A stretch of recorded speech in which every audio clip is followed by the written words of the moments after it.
Welcome, everybody. For those of you, it's your first time. I'm Helen, Miss Higgy.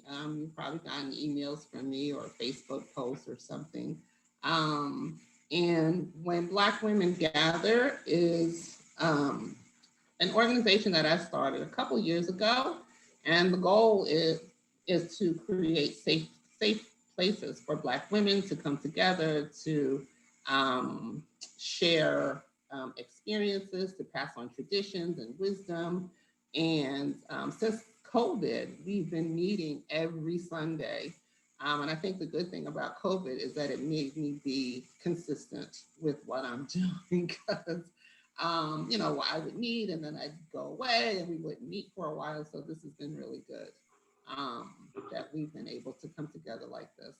And so what we've been doing is every Sunday we come together and we talk about all kinds of stuff. And it pretty much has gotten us through this pandemic.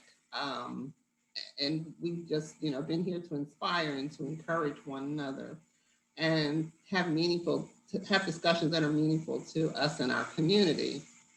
So we've been coming together and we've been doing this for a whole year now, which is really fascinating, I think, for us to have been able to do it and to stay consistent with it for that amount of time.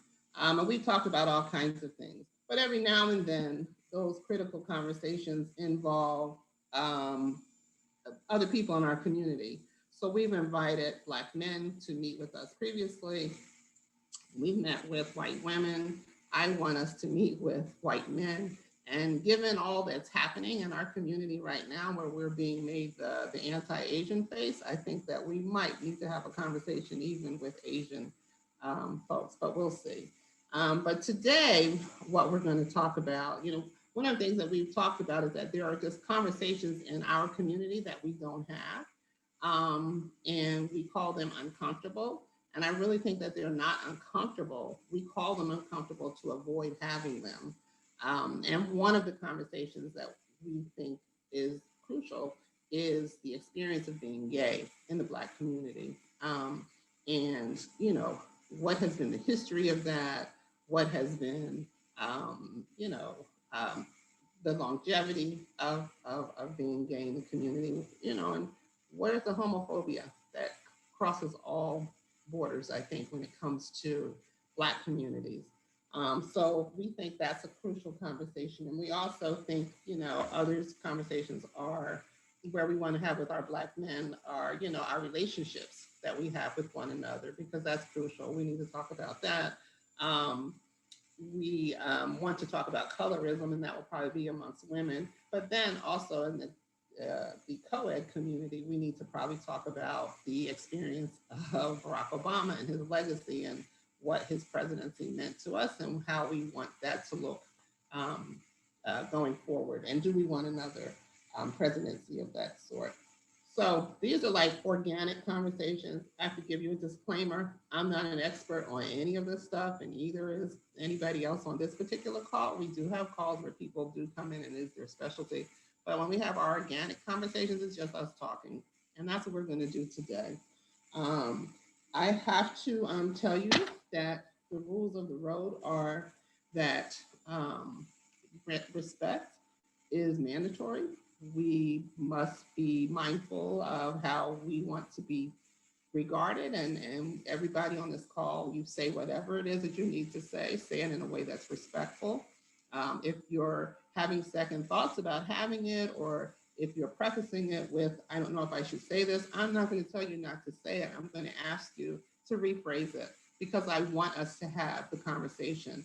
And what I guarantee you is respect. What I cannot guarantee you, and I'm not interested even in guaranteeing anybody, is comfort, because that's why we are where we are. We need to move past our comfort zones and have some honest conversations. So I need everybody to be respectful, and PC is not required. But, like I said, ask the difficult question, but ask it in a way that the person that you're asking it can hear it. People are on this conversation because either they want to hear or they have something that they want to say. So if you want to ask somebody something, ask them in a way that they can hear it and receive it. If we're just on here to bash each other and be nasty, then we're not going to get very far. So what we're going to do today is Ramon and I are going to start out talking, and just a generic conversation. Him and I have been talking anyway, and then we will go to open the floor up to our LGBTQ brothers and sisters, and whatever it is that they want to talk to us about or want us to hear, or just it's their. And I think that's what's unique about the day, that we're offering this opportunity to them, to that community, to say whatever it is that they want to say. And then when they're done, unless they invite us in beforehand, then we will all just have an open conversation. So is that good? Yes, yes. Ramon and I went to undergrad together a long time ago. I can't believe it. And ran into him a few years ago. So we were both living in New York. So it was a nice reconnection.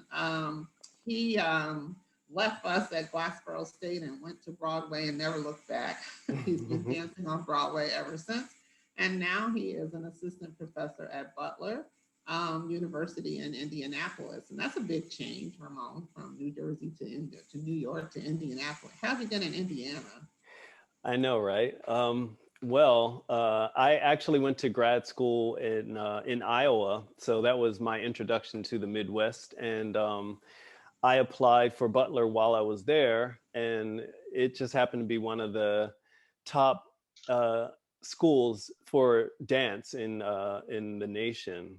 So I kind of wanted to have a part of that, and that's what attracted me to Butler. Mm-hmm. So now what got us to this conversation, I'll tell you all. Ramon had posted on Facebook. So this conversation, between the Black community and our gay brothers and sisters was on our burner, on our, we were planning to do it anyway. And I didn't know how, right? And I just happened to be on his page, and he has this beautiful picture of him as a little boy.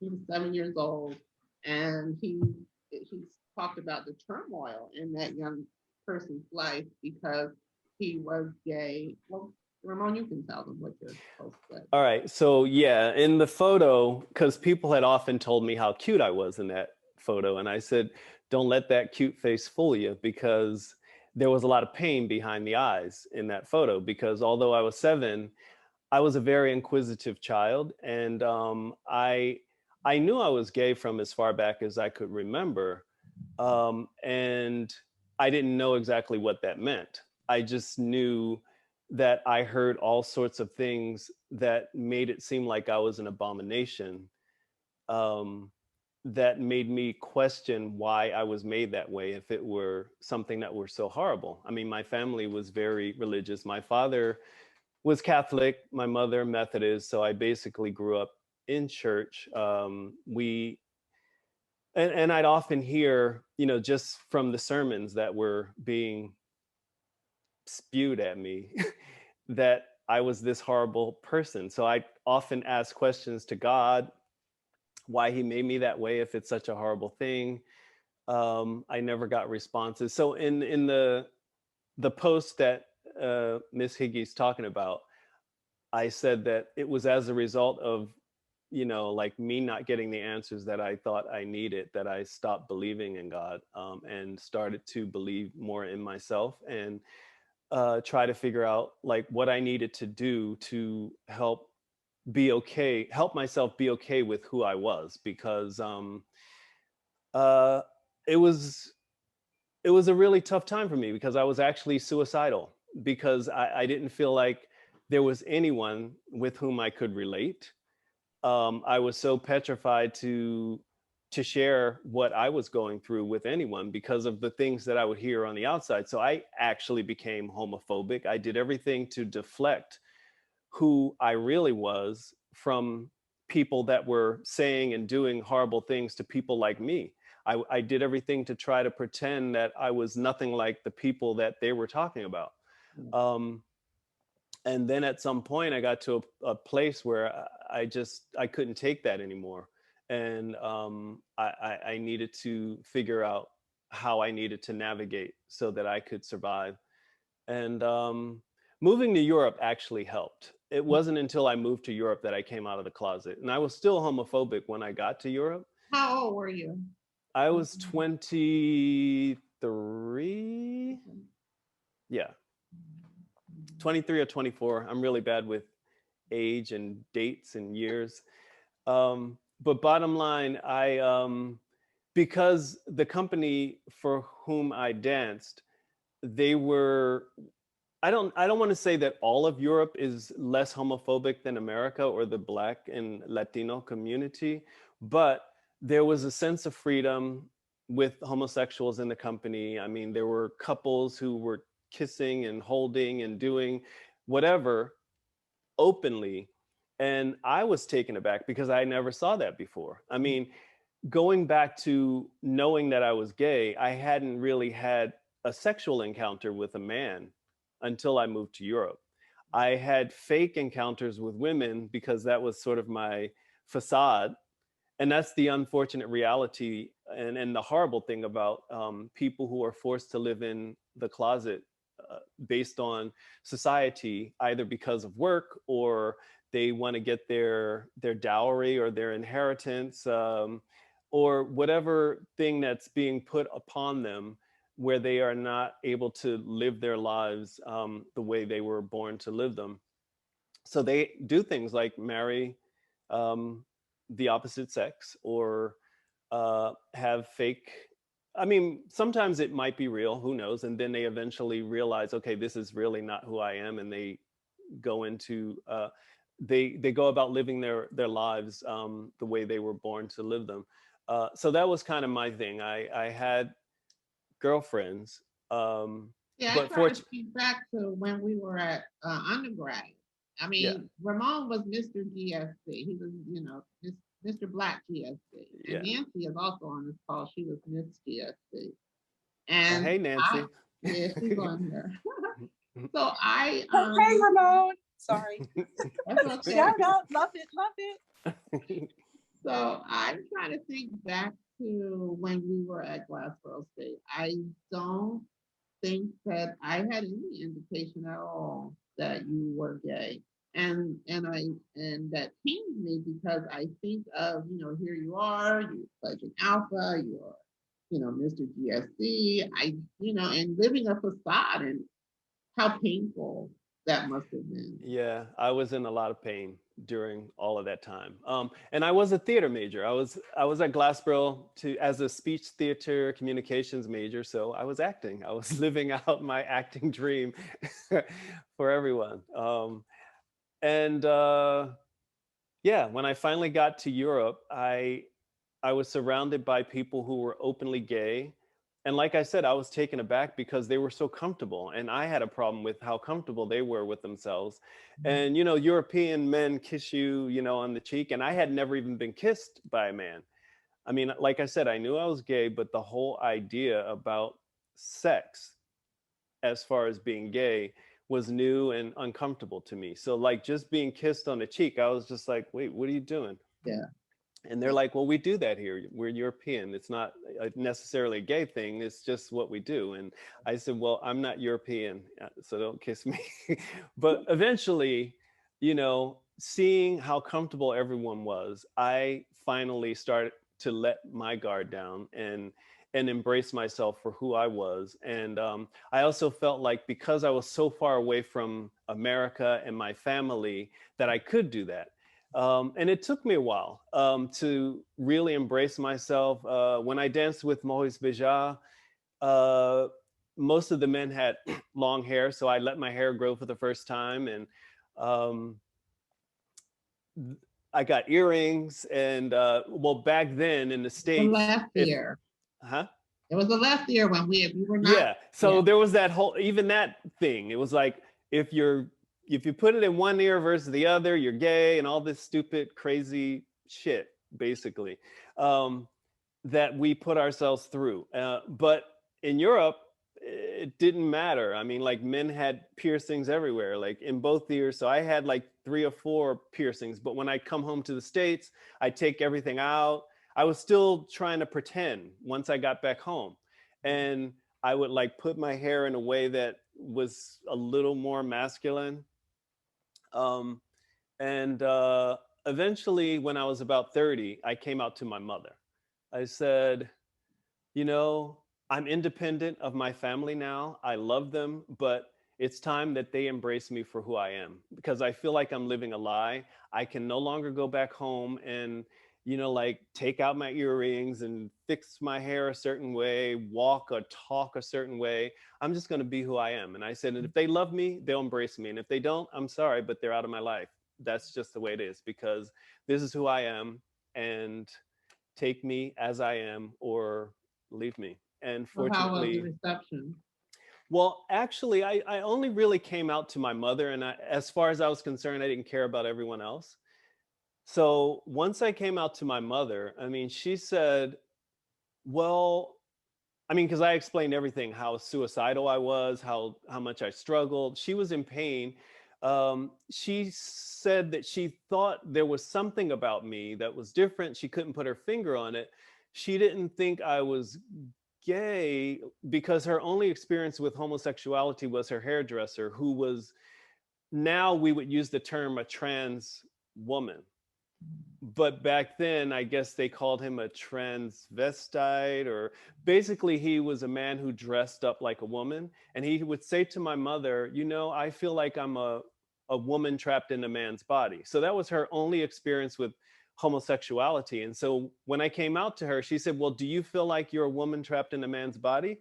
I said, no, I'm very content with my package. and, I'm happy being a man, but I'm just the same gender loving man. So I was trying to educate her on who I was because I wanted her to understand that there are many different facets of being, I guess, homosexuality, and I could only speak about my own personal experience. And her hairdresser's name was Tony.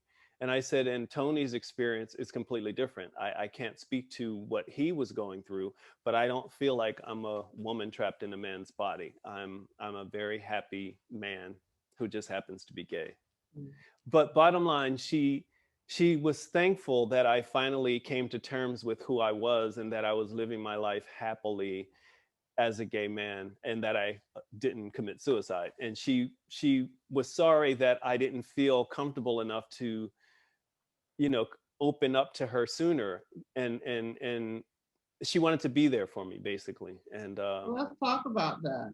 Do you so you look I look at what's happening in our community now and the proliferation of of the gay community is it's just out there, right?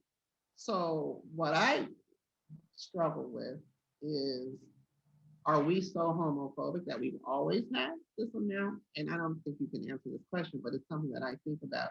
So is this something like new that's happening in our community, or has it always been in our community? But we've been so homophobic or not allowing um, them to present themselves to us for whatever the reason may be. And, I hope people will talk about what are some of those reasons. And if there are some folks on here who are older and LGBTQ, and please help me with the terminology because I don't want to, I'm saying gay and I'm saying LGBTQ interchangeably because I'm not sure which is PC. Please, educate me if I'm using it inappropriately. But what would have been the difference for you, you think, if in fact you were a young person today and could have come, been straightforward about who you were? well, I think the difference probably would be that, and I can't speak for the youth who happen to be of the LGBTQAI plus community, um, because I can only say that based on my experiences from when I was younger, I know that I probably would feel far more comfortable now accepting myself for who I am, only because I see myself represented everywhere now. Even though there's still a lot of homophobic people and there are a lot of issues, there's far more representation, which would have allowed me as a child back then to at least know that there's a community, a place where I can go to speak to someone.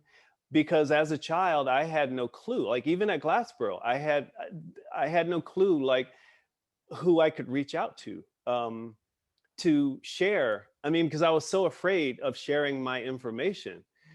And I think that's what would make it a little easier for, or I'm hoping that that makes it easier for this generation, knowing that there's so much, there's so many resources out there for them. Do you play a role in that? I mean, knowing what your experience was as a Oh, young yeah, person. yeah, yeah. I mean, like here at in Indianapolis, I volunteer for a youth, a gay youth center, mainly because of not having anyone like me when I was their age, to help guide them and just to basically be there for them. You know, if they have questions.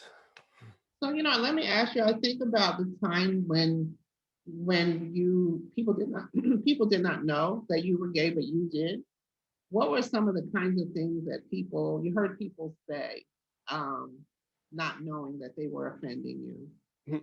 Well, yeah, that's a good question because that happens often in my life, not just with being gay, but also being like Latino and or speaking many languages, because I'm often in situations where people are saying things that I'm affected by. I don't say anything about it because I don't want them to know that I actually understand you because I speak your language, or I'm actually one of those people that you're talking about. That was before, but now I am far more vocal because I think that's part of the problem. Like we can't be, um, I guess, complicit, for lack of a better term. That is, we're complicit in our oppression, our own oppression in many ways. Yeah, because we often, I mean, and it still happens with so many people where they might be passable in some situation and they're in the room where this thing is happening, but they don't speak up or speak out. Mhm. Um, and so that has happened often.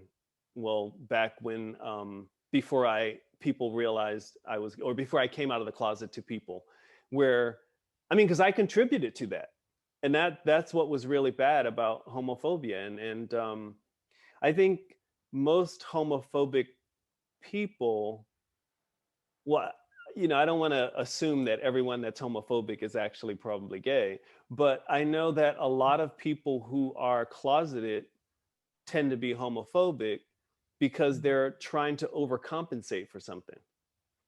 And that was my case anyway. That I can speak from personal experience.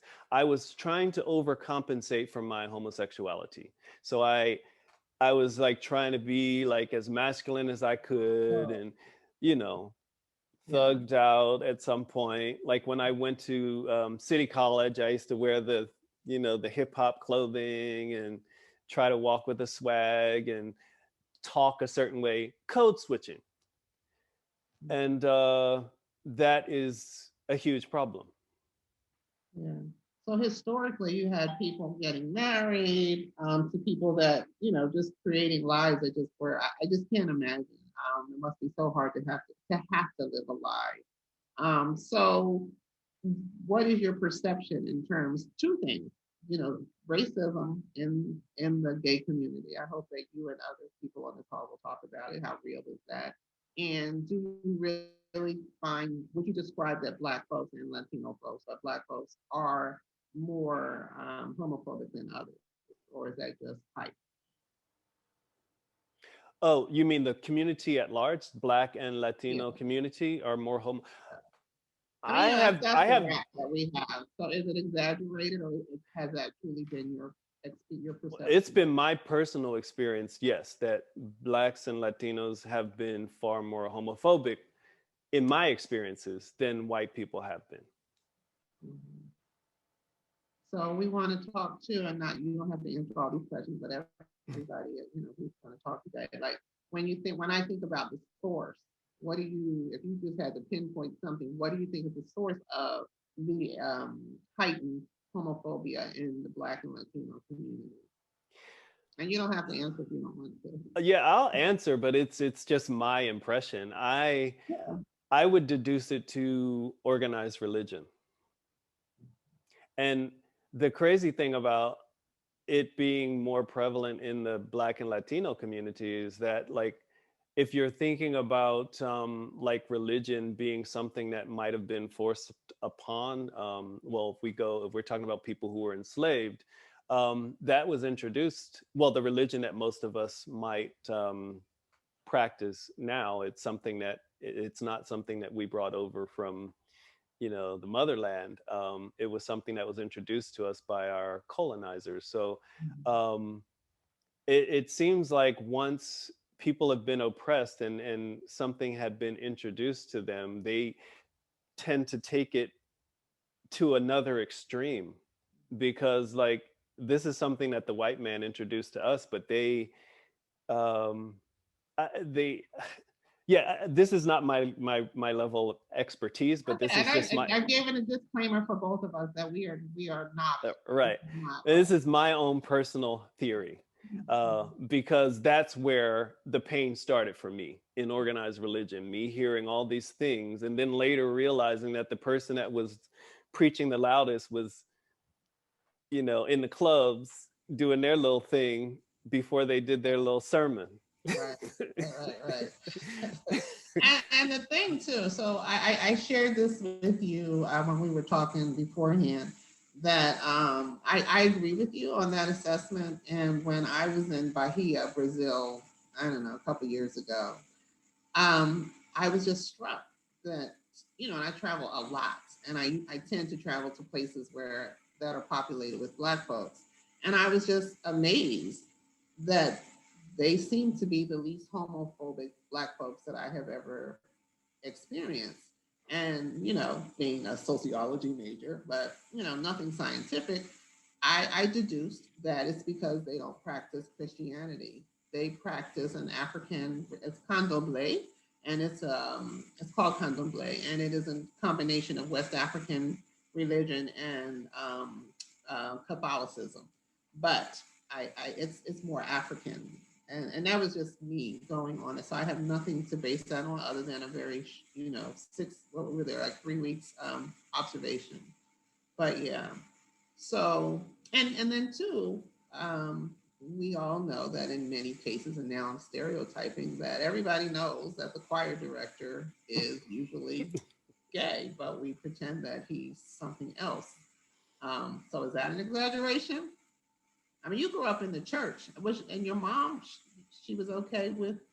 She didn't have a hard time. I mean, or she knew, or she just wanted you to be happy, or like what? Because A she hard had time with the religion counseling. well, I mean, when I was younger, we were sort of introduced to the church, but then at some point she allowed us to decide whether or not we wanted to continue. And as soon as I had a choice, I was out of there.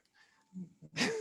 Well, I got it. I got it. So yeah. So anyway, I'm glad that you came to talk to us. So when I spoke with Ramon, what I said to him was, when I responded to his Facebook post, I said that, I really wish that as a community we could have a talk about, the experience of being gay in the Black community, and it not be, as though you're bashing, because I think we shut down these conversations and we accuse the person who's just wanting to understand, like, of being homophobic, or you're gay bashing. And so we don't have the conversation. And I think that, Ramon is not, the 7-year-old Ramon is not by himself. There are lots of 7-year-old Ramones who are now grown people, or grown women. And what are they, and still dealing with this, right? So I wanted us to just kind of talk about it as a community, like what's been the experience. And I want, the people from the gay community, please, let's just talk about whatever it is that you want us to know. And those cisgender, I think, help me with the term. Well, cisgender is anyone who was born in the body that they assume they're supposed to be born in. So, and once again, I'm not an expert on that, but that's my understanding. Like I'm a cisgender homosexual man. Oh, okay. Because cisgender means that I was assigned the genitalia that is appropriate for who I am or how I identify, Mm. basically. So And that's interesting. I think the cisgender term came to help our trans brothers and sisters. Okay. So one of my students, I teach as well, and one of my students just did a complete presentation on being transgender and the challenge and the challenges of it. And she shared with us, terminology. And I was asking her, like, I thought that cisgender replaced heterosexual or straight, and she said no. So for those of you who may not know, heterosexual um, speaks to your sexuality, and cisgender speaks to your gender. So when we say, so they're not interchangeable, and I didn't know that. So yeah. I'm just gonna let my cat in because it's raining. It just started raining. I'll be right back. I can hear. Go get your cat. So yeah, and I'm actually gonna open it up to anybody on the call who wants to be a part of this conversation. This is the time that you can speak up. And you can use your hands. You can use the hands, and if you know how to use the reaction button, and if not, we will hear you if you just want to speak up. So I'm going to open the floor up to our gay brothers and sisters right now. Is anybody who just wants to speak? And I know we have a couple of parents on here who are looking to get understanding. They're dealing with it with their children. So I hope that you all will impart some knowledge to be able to help them. Helen, just to start off, since I'm not going to be doing it, but I wanted to give a quick overview, and Ramon kind of opened the door for this. I just want to tell people, and I really, really encourage people to seek information about other cultures prior to European conquest, because it's very important. And Ramon talked about, I think you talked about with regard to when you went to Bahia and the cultural practices they're engaged in.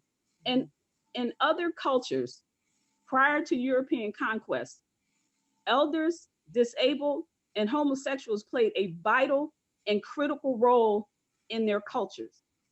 It's the role in which we're talking about today is not a role that they played, and they were essential to other cultures. They weren't like outcasts or whatever else people feel about them. And so I just wanted to make that point. So I really really stress to people that you do your own homework and look at cultures prior to European conquest. And the other thing is to recognize, even when you're doing your research, a lot of the narrative has been written by people who have been influenced by the conquerors. So it's going to be hard because a lot of people who have written about this, their information is not always available, and you really have to do a lot of work. But if you would take a look at cultures before European conquest, it's a whole different ballgame. What we're talking about today is it's part of the Puritan ethic, and the Puritans who haven't been here for a couple of hundred years still influence how we see the body, how we look at sex, and a host of other things. So I, really encourage people that to really look at what impact and how it's. I mean, he talks about people being suicidal. Yeah.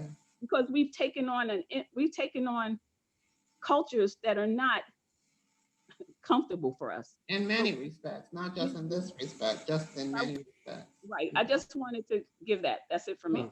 Thank you, Ms. Miss Higgy. Yeah. I noticed that there are a lot of people with their hand raised. Yeah. So I just wanted to know, because you may have spoken about like how we're going to go about recognizing people. So I see the hands raised, and Ramon and Chip and all you people who are co-hosts help me with this. So Okay, Brian, then Jamal, then John, then Valerie. Okay. And we have a question on Facebook as well from Veronica. What is that question? From Veronica. Veronica Amanda Boone asked, how can parents support gay children even though they don't understand or agree with the lifestyle? Okay. So when you all are talking, if we can just keep that question in mind. But Brian, the floor is yours. Go ahead. And tell us where you're from. My name is Brian Harlan Brooks. I am from Teaneck, New Jersey. I was born in Pittsburgh, but I was raised in Teaneck. I live in the house I grew up in. I am a gay man. I'm married to my husband, another Black gay man. He's in another room now. I just some things that I just go over regularly because I have these kind of conversations all the time. And one of the things that I think is important for Black folk to realize is that homophobia sits under white supremacy, which sits under patriarchy, which sits under anti-woman behavior. And homophobia sits right in all of that. And in terms of the religious indoctrination of Black and brown people in the United States of America, we have taken on all those things as a point of survival, which is why we cleave to them so greatly. I know that in our community, the Black church has been a great sense of community for us. And with that came a doctrine. And that doctrine, there's a lot of things that were toxic coming from that doctrine because of the way it fell upon us. And homophobia is one of those things that became part of that. Also because patriarchy says that we're going to be saved by a man. Women are second-class citizens. So as women being second-class citizens, the femininity becomes a second-class trait. Even inside of women, we'll notice women belittle each other by calling each other feminized things because that's the worst thing that you could be. And all of that is coming from systems of oppression and not liberation. And if we want to speak liberation, you only need to decenter yourself and find the commonality in the other person to understand it. Research is critical, but internal research on your own self helps even without having to do a whole lot of book knowledge. You can understand, we all can understand white supremacy to a degree, right? We can understand white supremacy to that degree. We can understand what homophobia is to that degree. We can also decenter ourselves when we're having the conversation so that our offense is that when we're talking to somebody, or I say your offense, because as a gay man, it's not my job to educate my community about the oppression that I received and then make them feel better about the oppression that I received. Just like it's not Black people's job to make white folk feel better about what they've done to us. When white people start asking us questions, they should come with a degree of knowledge and a degree of deference to my experience. What I find personally as a Black person and a Black gay person is that intersection is ignored. And that intersection is constantly being challenged. Black people are like, it's not the same. It isn't the same, but both distinctions are just as tragic, whether I'm being called nigger or faggot, and I've been called both in the same sentence.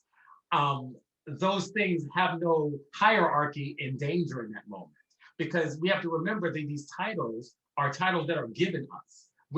People are confused with LGBTQIA, lesbian, gay, bisexual, transgender, queer. The I is for advocacy and non-binary. So the A is for advocates, and bisexual is for the B. Trans is transgender. Queer is for all the things that go in there. So understanding all of those terminologies is not pivotal in you being empathetic and understanding that people live differently than you. And I think when we try to have the conversation, sometimes we want so desperately to empathize, which means we want to feel what you feel, that we fail sometimes to listen. So as a man, I've had this lesson as a man. So when a woman says to me, I'm sure every woman on the panel can identify with this. A woman says to me, I don't like that woman, she's not nice. And men will go, she was perfectly fine, what was the problem? But there's something happening between the two women in the interaction that men are unaware of. And then we quiz you. We go, well, prove it. How do you know? Or if you experience sexism, men will say, well, how do you know he's being sexist? He was just complimenting your skirt. And you know a man is being sexist. I think what's really pivotal in understanding what's going on with gay people is listening to us and taking us at our word and experience without making us have to be experts or be a person that speaks for the entirety of every experience. If I'm saying to you that in my community, I am often considered second rate. I have had people listen to me and tell me how intelligent I was until then I told them I was gay, and then tell me they could not take anything I said because of my sexuality. And even though that individual person slung drugs on the corner, I was the person that was to be a danger. And I think that comes from our deep need for survival, once again, coming from patriarchy, white supremacy, and we're trying to survive. So we're trying to stay close and not have any chinks in our armor. But that respectability politic and that perfection play that we're trying to do to survive is the racism.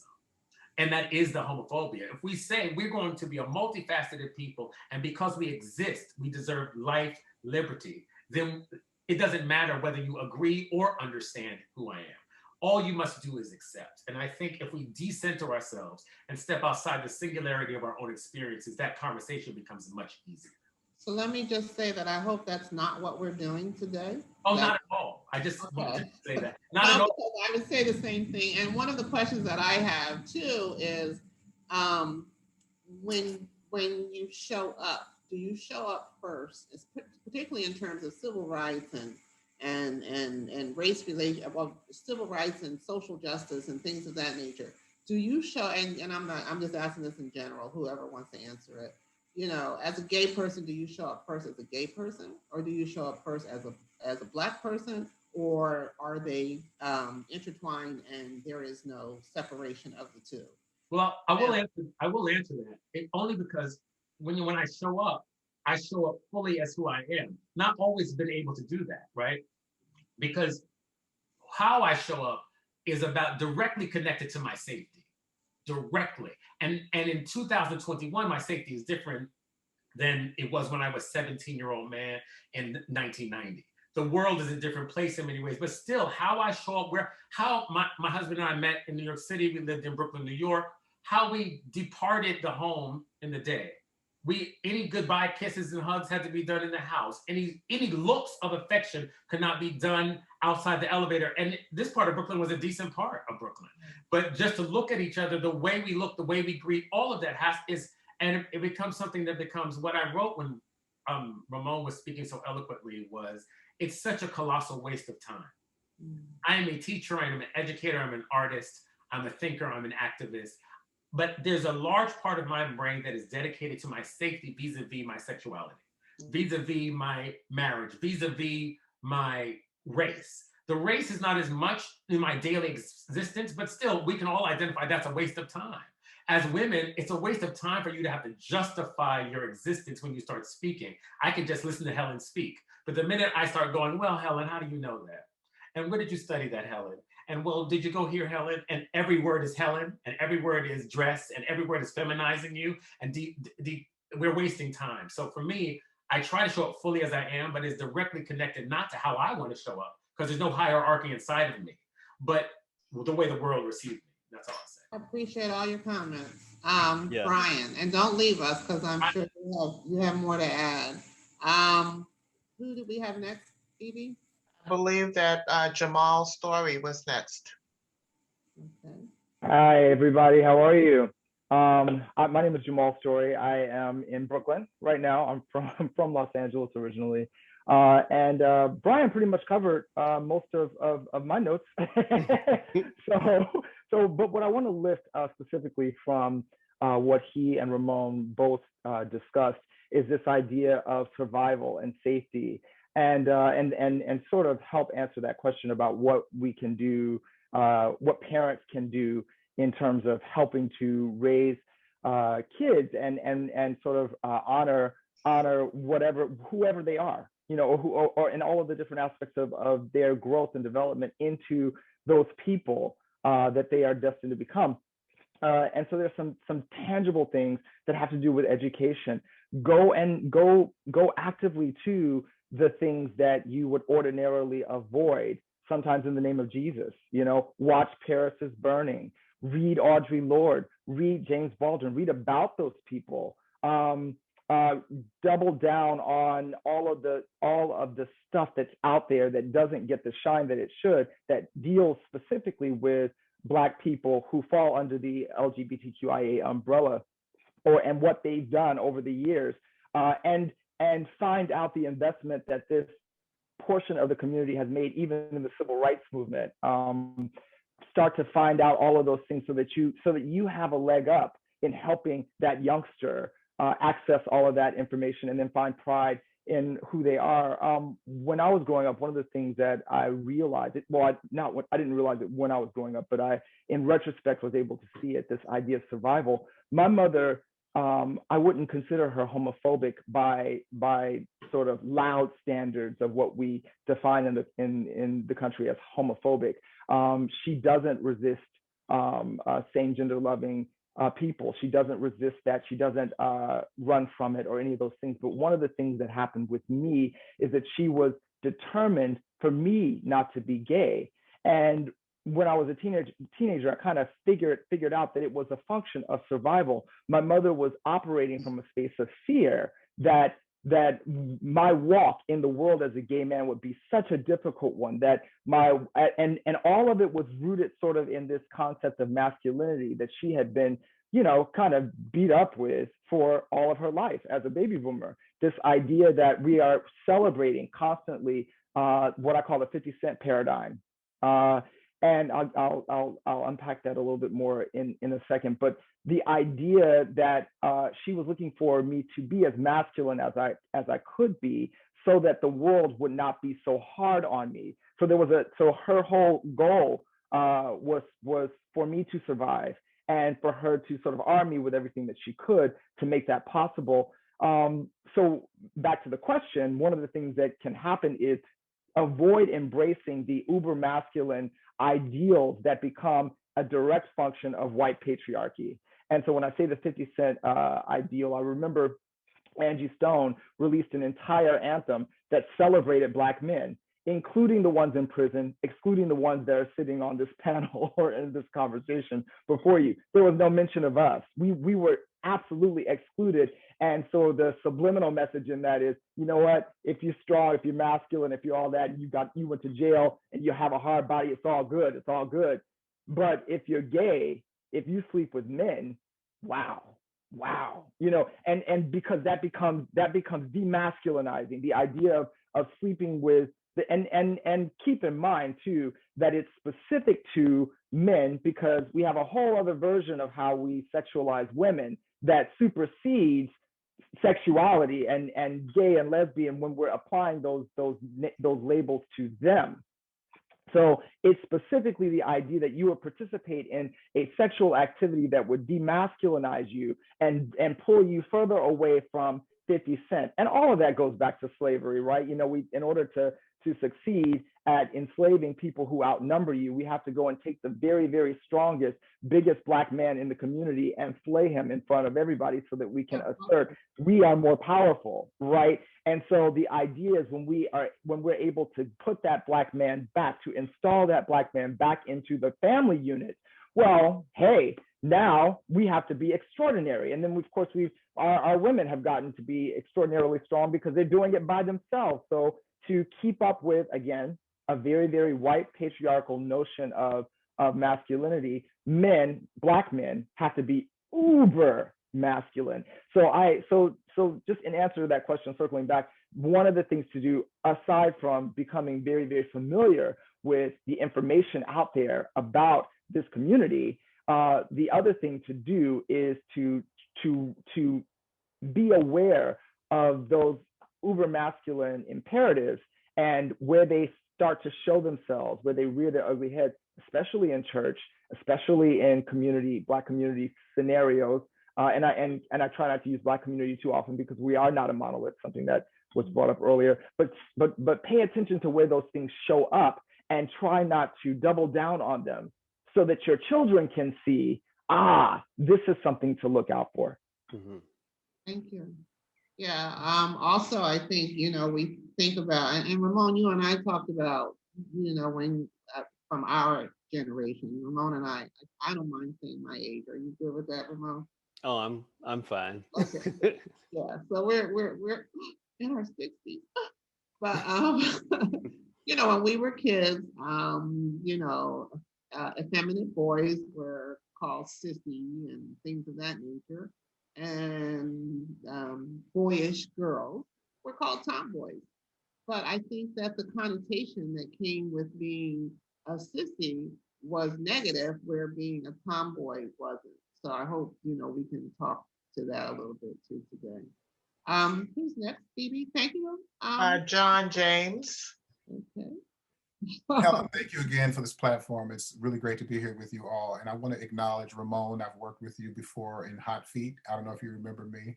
Yes. And Jamal, we work at SAG-AFTRA together in the committees. But anyway, you guys have spoken so well. Brian, thank you for all of your input. I would like to share a story. Go ahead. I'm trying to get you on spotlight. I don't see you. No, because I'm not on camera. Camera's not on. And I'm sorry, I apologize for that. I got my second Pfizer shot on Friday and I was out yesterday, so I don't have it together today. Okay, go ahead. Tell us your story. So I am married to a wonderful man that's here with us, Chip Williford, whom you've all met. We've been together for 20 years. We got married legally 7 years ago. And the purpose of that was, and we're great friends of Helen as well. The purpose I was for there when getting you guys married met. I'm not when you met, but I've been with you the whole time. the whole time. One of the protections that we were looking forward to is if something happened to one of us, becoming ill or something of that sort, that we could be there at the bedside of that person to determine what happens, because that was illegal before gay marriage became legal. I'm a singer, and I had a performance in Manhattan. We live in Long Island, and Chip was driving from our house along with friends who were visiting from Florida. And they were driving over the Williamsburg Bridge, and Chip was stopped by the police and racially profiled. He was then asked to get out of the car. He can expound on this later, but I want to just share this. I'm going to try to make this as brief as possible. And this is about what people see first. These were white police officers, and they saw him as a Black man. So basically, and because of that, our rights as gay married men were taken away, because he was considered a perpetrator after he was arrested for nothing. And while this was happening, Chip experienced a minor stroke. And so the doctor had called me to see him to ask, he said he's having difficulty speaking, and you could determine best what he's trying to say or if he's having difficulty. So I said, absolutely. I ran back. The police kicked me out and started to escort me out of the room at the hospital. So I'm saying all that to say that we were Black men that day. We were a gay couple, but we were seen as Black men, and our rights were taken away from us as because he was racially profiled. And then again, I'd like to add something else regarding parents. I am also a parent. I was married to a woman. I have a son, 30 years old, who Helen also knows, a wonderful son. And I was traumatized by the AIDS epidemic because I come from a line of ministers. My name is John James III. My grandfather was a Methodist minister who earned his doctorate from Howard Divinity School. My parents met at Enon Bible College. And so I was destined in everyone's eyes to be the third minister. Is that why you got married? Did you know? How? I've never talked to you or Chip about any of this, so thank you. Ask away. Yeah, so when did you, because when I met you, I just love the relationship that you and your ex-wife and all of you have. And you guys are blessed because both of you come from families that were warm and welcoming. And I remember a lot of people at your wedding who were just very, joyous for that being your experience. But when would you say that you knew that you were gay, and did you know it when you married? Were you just trying to, because you felt this pressure that you had to be a preacher? Like, what was happening with you? My experience is very much like Ramon's. I was very young. I didn't know how to give it a name, but I knew that it was something different about me. I also know that my mother, like Jamal was saying, is a very loving person and the opposite of homophobic. But I remember her sharing this story of her brother, who's a very handsome man who got into an altercation at a bar with a gay man that was attracted to him.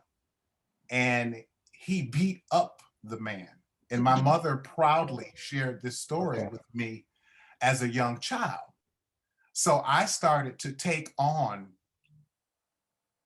what the animosity that was shown towards this person that I hadn't seen from my mother, even though I know that my mother would love me and I would I haven't shared the story with her, nor would I, because I don't see how it would help at this point in time. But it was a struggle. I think I came out, I came out of the closet and went back in the closet when the AIDS epidemic happened. I lost many, many friends. I don't know if anyone remembers that. We were silenced. It wasn't the first time we couldn't touch people or we were in silence. It was actually worse and more isolating because we could walk around, but still we were isolated as just being gay people. And it was like everything that we had been taught, the shoe had finally dropped. This was it. And so finally getting over that and really realizing that that was not what was happening. And for me, being a parent and understanding that unconditional love has no boundaries, that there's no way I could put my son in hell or anywhere like that for eternity, that love is just love for me. So that helped me to embrace myself as things progressed for me. It was a slow progression for me. John and I met 20 years ago, but I too am a minister's from a long line of ministers, children, future PKs. My grandfather is J.W. Williford, founder of Williford Temple Righteous Church of God, which is a Pentecostal church. We both are preacher kids, and we both are have been married before. I've been married twice before, and I have 2 children and 14 grandchildren and 2 great-grandchildren. And our grandchildren calls me Grandpa Chip and calls John Grandpa John.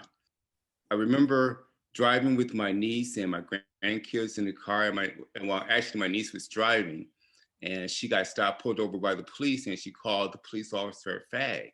I said, "Why do you say that?" She said, "Well, he is a faggot." And she said it so matter of fact, and I stopped the car. I told her to pull over, to stop for a minute. And I said, "Well, do you know what fag is?" And she said, "Yeah, it's when you gay." I said, "Well, I'm gay. Do you?" I said, "I'm gay, so you're gonna call me a fag?" And she said, "No, well, you're not a fag." I said, "Well, that's a derogatory statement and it hurts." And with my grandkids in the car, and I said, "And John, John, has he treated you badly?" And he said, "No." I said, "He's treated me with love." And I said, "Well, have I treated you badly?" "No." And so I let them know that it's wrong to call someone such a derogatory term when you don't really realize what you're doing, and people who love same gender a partner has a right to be loved, and it's about how they treat you, and it's so wrong to use those stereotypes, those names, because it's hurtful. And I asked each of my grandchildren, I said, "Do you love me? Do you love John?" And they say yes. And then that kind of like opened their minds to say, to let them know that it's wrong to use that term analogy. And and today they love us. My family, John's family, my kids, our grandchildren, our great grandchildren, my in-laws. We have such a loving family, and I know that our family support the support that we have in our family. Many families do not have that, and it was so wonderful to have his family at our wedding, and my family at our wedding in our home. And I just wanted to add that. I need Ramón, Chip, and the co-host. If you all, we have a lot. I'm getting a text that we have a lot of questions in the chat, which I'm not able to keep up with. So we want to make sure that we incorporate those questions into this conversation as well. Chip, don't leave us because I have more for you. All right. Who's next, Phoebe? Valerie King. Hey, good evening, everyone. So I just want to say thank you, Brian, Ramón, Jamal, John, and Chip for sharing your story with us. I think it helps us understand better what you go through and what your journey is. I've had the opportunity of talking to gay women more so than men, and they've shared the same story, whereas I know one, because of her Catholic upbringing, she was told that she would grow out of it. So she was actually told to marry someone in the church. She did. She had children. And then later, she still felt that way, even though she had not acted on it. And so I had those conversations with her. And I think it's important that when we know people who have a different lifestyle and we don't understand them, that we should have that dialogue. They're more than willing to tell us exactly what their journey was and the turmoil that they went through, because people dismiss the idea that you felt that way when you were 7 years old. I had this conversation recently with someone and they said, well, I don't believe that. I'm like, well, how can you not believe it if I'm telling you that I have a host of friends or I've had conversation with gay people who have said that they have felt that way when they were 5 years old, 6 or 7, and they never acted on it, but they knew something was different. For us to be dismissive in that conversation actually adds to, you know, what you go through. And I just think that this platform here allows us to open up and then to kind of try to understand more so. And like I think Jamal said,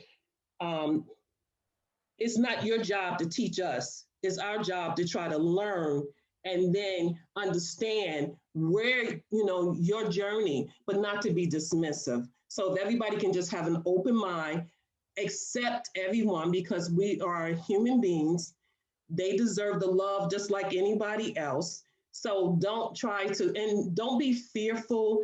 And I think some parents are not just fearful of what your journey may be. I think it's embarrassment too, especially if they're deep into the church and so forth. They see it as being a stigma because now they have a gay son or a gay daughter. It's not about you. So kind of just be loving and embrace them. Thank you. Well, Thank you. Thank you, Valerie. That was a good point that you made because Brian touched upon it as well. Can you still hear me, everyone? Yeah. Where the embarrassment part, you know, because for, especially with the Black and Latino community, we often feel like it's already bad enough that we're this or that. And then you're going to add that other thing. And like homophobic fathers, you know, it's kind of like, they have their idea of how you're supposed to be, and you've sort of disappointed them because of their expectations. So I think if parents, because there was a question of a parent who might have a gay child, or I believe it was something along that line, how you can be more supportive. It's to take your ego out of the equation and be selfless when you're dealing with the struggle of your child, because that type of pressure of like trying to live up to someone else's expectations is the thing that made me suicidal. It's like, because how am I going to live up to this expectation? That's not who I am. You're basically asking me to change who I am. Thank you. There's a question in the chat that I did see earlier. Isla asked it, and she wanted to know, will there be gay females speaking on this call? So we opened it up to just, you know, everybody, so we have no way of knowing. But Well, there are some hands raised. Maybe one of them could potentially be. Right, so I'm hoping so. Who's next, Phoebe? Noelle Boyer. Okay, Miss Noelle. Hello, everyone. I guess I'll turn my camera on. Sorry, I look crazy. Thank you. No judgment. Thank you. So I also grew up in the church, and I see that the church has been a constant theme in everyone's conversation. So I just wanted to touch on that. I'm 33 now, but I remember when I was a little girl, I hated wearing dresses. And because my family went to church every Sunday, I also grew up in the South. I grew up in Waco, Texas. So as you may know, in the South, when you go to church, you got to get spiffy. um, so I hated wearing dresses, and I wanted to wear jeans. And I remember I was always into so-called boy activities, and my brothers and sisters, not more so my brother, but more so my sister, used to always say, "Oh, you always dressing like a boy. You always want to dress like a boy." So I remember one Sunday, my mother put me in this, it was an Easter Sunday. You know how Easter Sundays are at church. My mother put me in this beautiful yellow dress, and I was angry because I didn't want to wear it. So I climbed a tree, and I told my mom I wasn't coming down until she let me put my jeans on. And so you can imagine what kind of child I was. And so after sitting in that tree for 30 minutes and making us late to church, my mother agreed to let me wear my jeans. And so I wore my jeans under my dress to church. And I'm not really sure what was said to my mother. I think I was about 7 at the time, but I was happy. And I remember as I got older, I started to question my religion and the teachings, and I started to explore other religions and read up on other religions. And I remember in college one time, I was taking a history of art class. And, you know, when you talk about art, it automatically religion comes into play because a lot of art is based off of the religion of that continent at that time.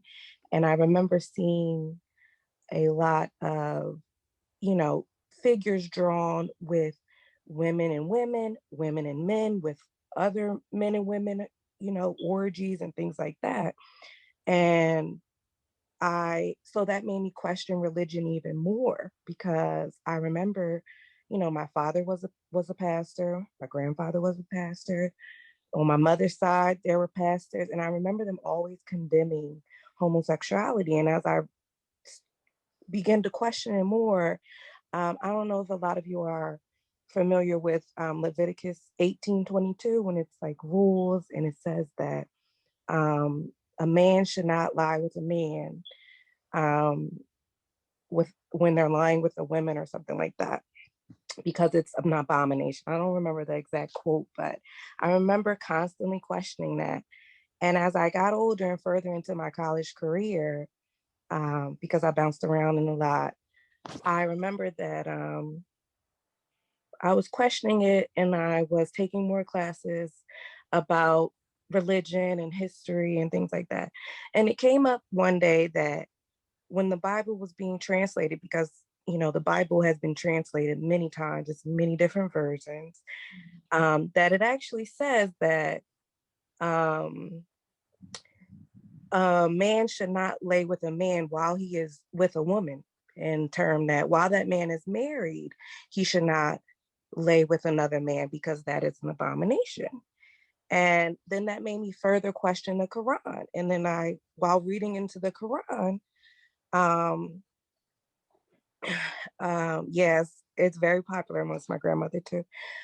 So while reading into the Quran never says anything about homosexuality, because homosexuality is a new term that came from, I think, maybe the 19th century or something like that. 1946. Yes, thank you. So I kind of come into these thoughts that maybe these triggers towards people who are attracted towards the other sex, or you know, have those behaviors, is something that was placed on people in our culture because we were given that religion to control us. You have to remember, when we were brought over from Africa, we were given the Christian religion to control us and to control our actions. And thank you. yeah.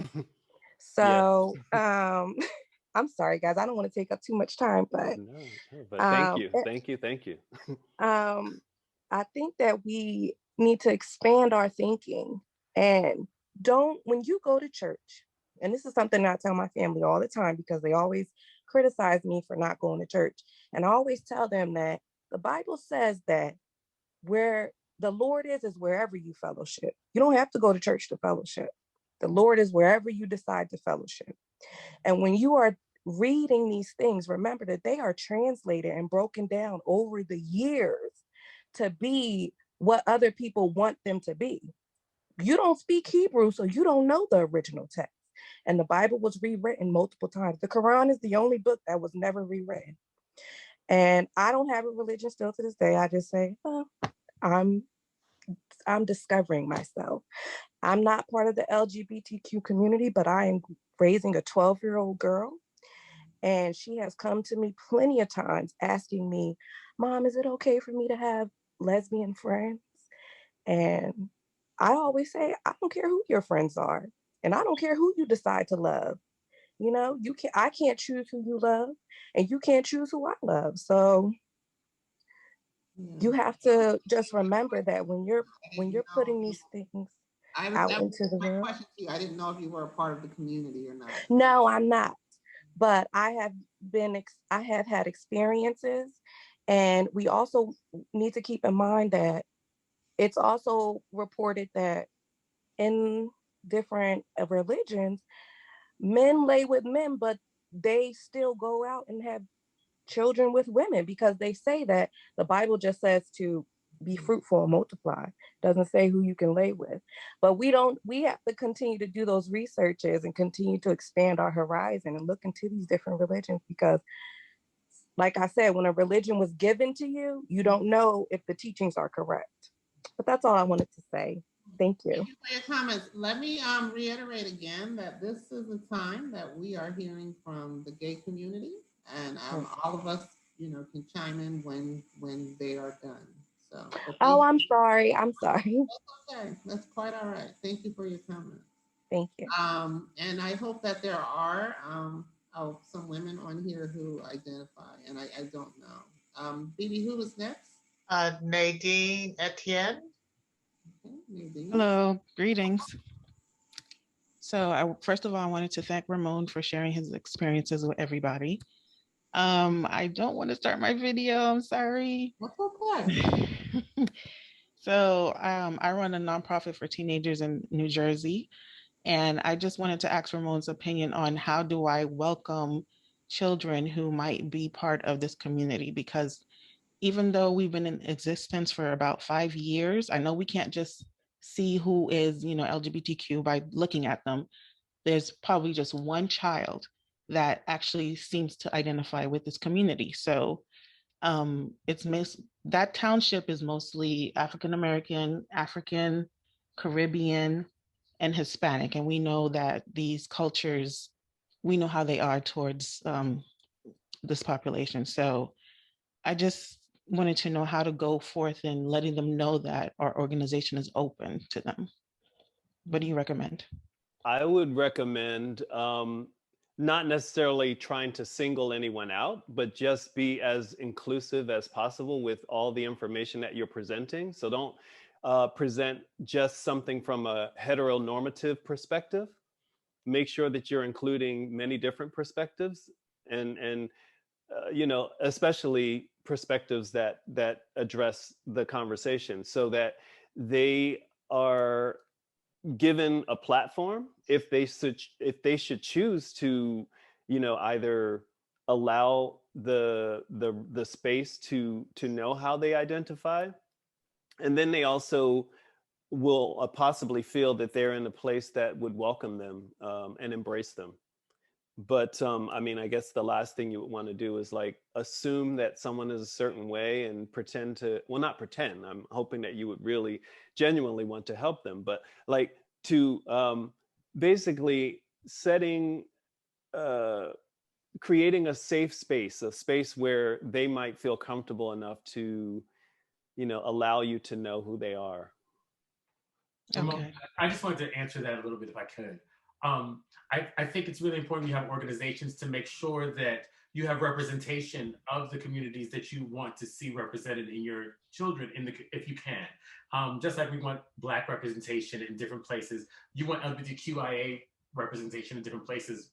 I know that I married my husband because I loved him. I never thought about it being a pillar or somebody looking at it, but I've had people say to me, oh, it's been a source of liberation to see you have that relationship. So at that point, I never thought of myself in that aspect, but to have people who are gay and to use what I think is an archaic term, out, but who are clearly who they are, that there is no closetedness there. There is just people that speak readily the language of, oh, this is my lover, this is my husband, this is my partnership. Those kinds, that presence as a course of action, as a matter of fact, as opposed to a matter of trauma or discourse, just a matter of fact. Oh, this is Brian and his husband. This is having those kinds of conversations. And as the leadership, you go across those conversations without a bump in the road. That's very helpful. When I was getting married and I would look at vendors, Darius and Jamal were in my wedding, but when we were looking for vendors, whenever I would meet somebody and I would say, oh, I'm looking for a florist for my husband, I would pause and just wait to see if there was a reaction, because we have to go, this has to be just a regular matter of action. And I think, Nadine, if you have that in your community, if you have representation, if you speak that language readily, I think it will be open to the students. And lastly, just so everybody knows, the A in LGBTQIA stands for ally and advocate. If you are an ally and an advocate for the community, you are part of the community. Yeah.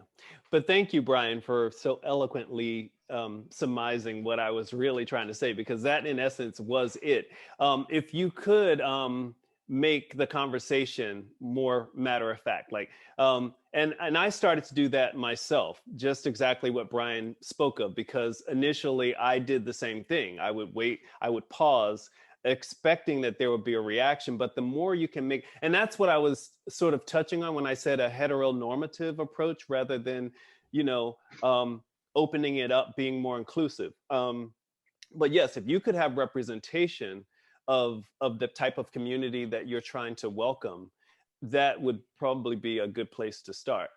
When I teach at Butler University. In addition to the ballet technique that I teach, I created a course that speaks to social justice and diversity. And so I try to make sure that I'm being as inclusive as possible. I allow every student to introduce themselves and to share with me what they'd like to share, what their their preferred pronouns may be. I don't want to force that on anyone, but I start with myself, and I will say, what my pronouns are. I'll let them know that I'm a same gender loving, Afro or African American, Latino. I give all that I am without hesitation. And I hope that through sharing my experiences, that it makes anyone else who might identify with me more comfortable to share who they are. Let me ask you on the pronoun question. So how do you respond? And I'm asking to everybody because there's this whole thing about pronouns. And for those who don't subscribe to or share pronouns, do you receive them as being anti-gay or just, I'm not in the pronoun? Do I? Wait, sorry. I'm throwing it out there for whoever wants to answer it. But. Well, I know that I saw a question somewhere in the chat that there was a trans person. Yes, I wanted to insert that Ilya Parker wanted to speak, and I think that Ilya, I hope I'm saying your name correctly. I think that Ilya would probably be in a great position to address the pronouns issue. Yes, thank you, BB, and thank you to everyone. And I'm really loving this conversation. I appreciate you, Helen, for letting me speak. I'm Ilya. My pronouns are he and they, and I identify as a trans masculine person. I do a lot of work in gender justice, racial justice. I've been grassroots organizing now for probably about the past 15 years. And for me, pronouns aren't preferred. I will say that they're mandatory as far as what I choose to share. but I'm open if a person doesn't want to acknowledge their pronouns. I think it's an individual choice. But I will say that pronouns make things more accessible and affirming to people.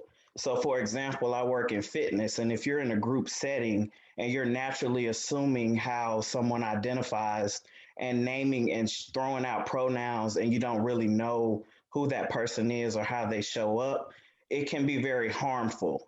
And so just keep that in mind, that pronouns aren't just another new thing that we have to do. It's just a way that we can acknowledge and honor people in the moment. So I did want to share that. And I also want to lift up that some of the disparities that Black trans people face specifically, because I think sometimes when we use the acronym LGBTQI+, we're really talking about gay people. In particular, we're talking about gay men and gay women. And so a lot of folks who identify outside of the binary, myself included, get left out of the conversation. And in the Black community, we're some of the ones that experience some of the harshest disparities happening, especially now that we have a lot of anti-trans legislation being rolled out state by state. Trans people, especially Black trans people, 1 in 10 of us are sitting at the poverty level, literally making less than 10,000. Can I interrupt and just ask you to use binary, you use trans? Can you just define that for those in the community who aren't familiar with the definitions of those terms? Absolutely. And I'll first say that I understand that this terminology is coming from like white queer academia. This is not our language. This is only the language that we have to identify ourselves currently. And just like humans evolve in various ways, our language is evolving the best way we can, because to be quite frank, as far as Black, Indigenous, African folks all across the diaspora, this is not our language. This is the colonizer's tongue. So I want to make sure I'm very, very explicit about that. And so with that being said, I'm limited to what I can share about that. So I will say, based on queer academic definitions, transgender is someone who identifies outside of the gender that they were assigned at birth. The only reason transgender exists in the first place, because we always been here since antiquity, and you can trace back into African and Indigenous cultures, same gender loving, non-binary people have always existed. This is not a new novel thing like white people try to tell you. The terms that white people created in their version of transgender is new, but we ain't new. We always been here. So, and we've been linked to spirituality as several deities in different African cultures that have what you would identify as two genders or two energies. So transgender is someone who identifies with the gender that they weren't assigned at birth. Cisgender is someone who identifies with the gender that they were. Non-binary, for my definition, because it varies, is someone who doesn't align with the gender binary at all. Because just like we know race is a construct, gender also is a construct. It was created by old, outdated white men who wanted to control populations based on some arbitrary markers like genitalia, chromosomes. So I don't want to get too in depth, but it's important that, especially when I'm specifically focused on Black liberation, and we are not going to do that if we, number one, recognize the categories, but want to keep people limited based on these categories, and understand that we're all Black folks. We're showing up the best way we can in this world that continuously tries to suppress us. Thank you for those comments. I don't know if you know Cleo Menanjo. Yes. Okay. I'm familiar with him. I've known her for a few years. I haven't spoken to him in a while, but he used to comment on my Facebook. That's how on my Facebook post. Yeah. Love Cleo. Much respect for him. Absolutely love him. I watch him on Roland Martin too. He was he was going to be with us today, but he had a conflict. And I told him we will definitely do a part 2. So I'll be looking for you. How do we pronounce your name? Isla? Ilya. Yes. And who was that Chip that said you love him? So we'll be looking for you. Yes, he's from Oakland. Love. Yeah, we're going to do a round. I feel that we'll do a round 2 of this discussion, and That's his whole thing. He said exactly what you're saying. That in terms of all these terminologies and what have you. So it'll be a good conversation. So thank you, Ilya. Thank y'all. Thank y'all so Don't much. leave us. Please don't leave us. Oh, I'm not leaving. I'm here. Okay. It looks like Darius is next. Darius. I'm sorry, Darius. I'm sorry. Yes, yes. No worries. Thank you for creating the space to share the LGBTQIA experiences. My name is Darius Crenshaw, and I live in Brooklyn, New York. I'm in a same gender loving relationship with Jamal Story. And I grew up in Cincinnati, Ohio. I am a PK. My mother was a pastor of a church. My father, who was actually my stepfather, was a pastor of a church. My biological father was a pastor of a church. So the old Black saying, I basically, was born in the pew.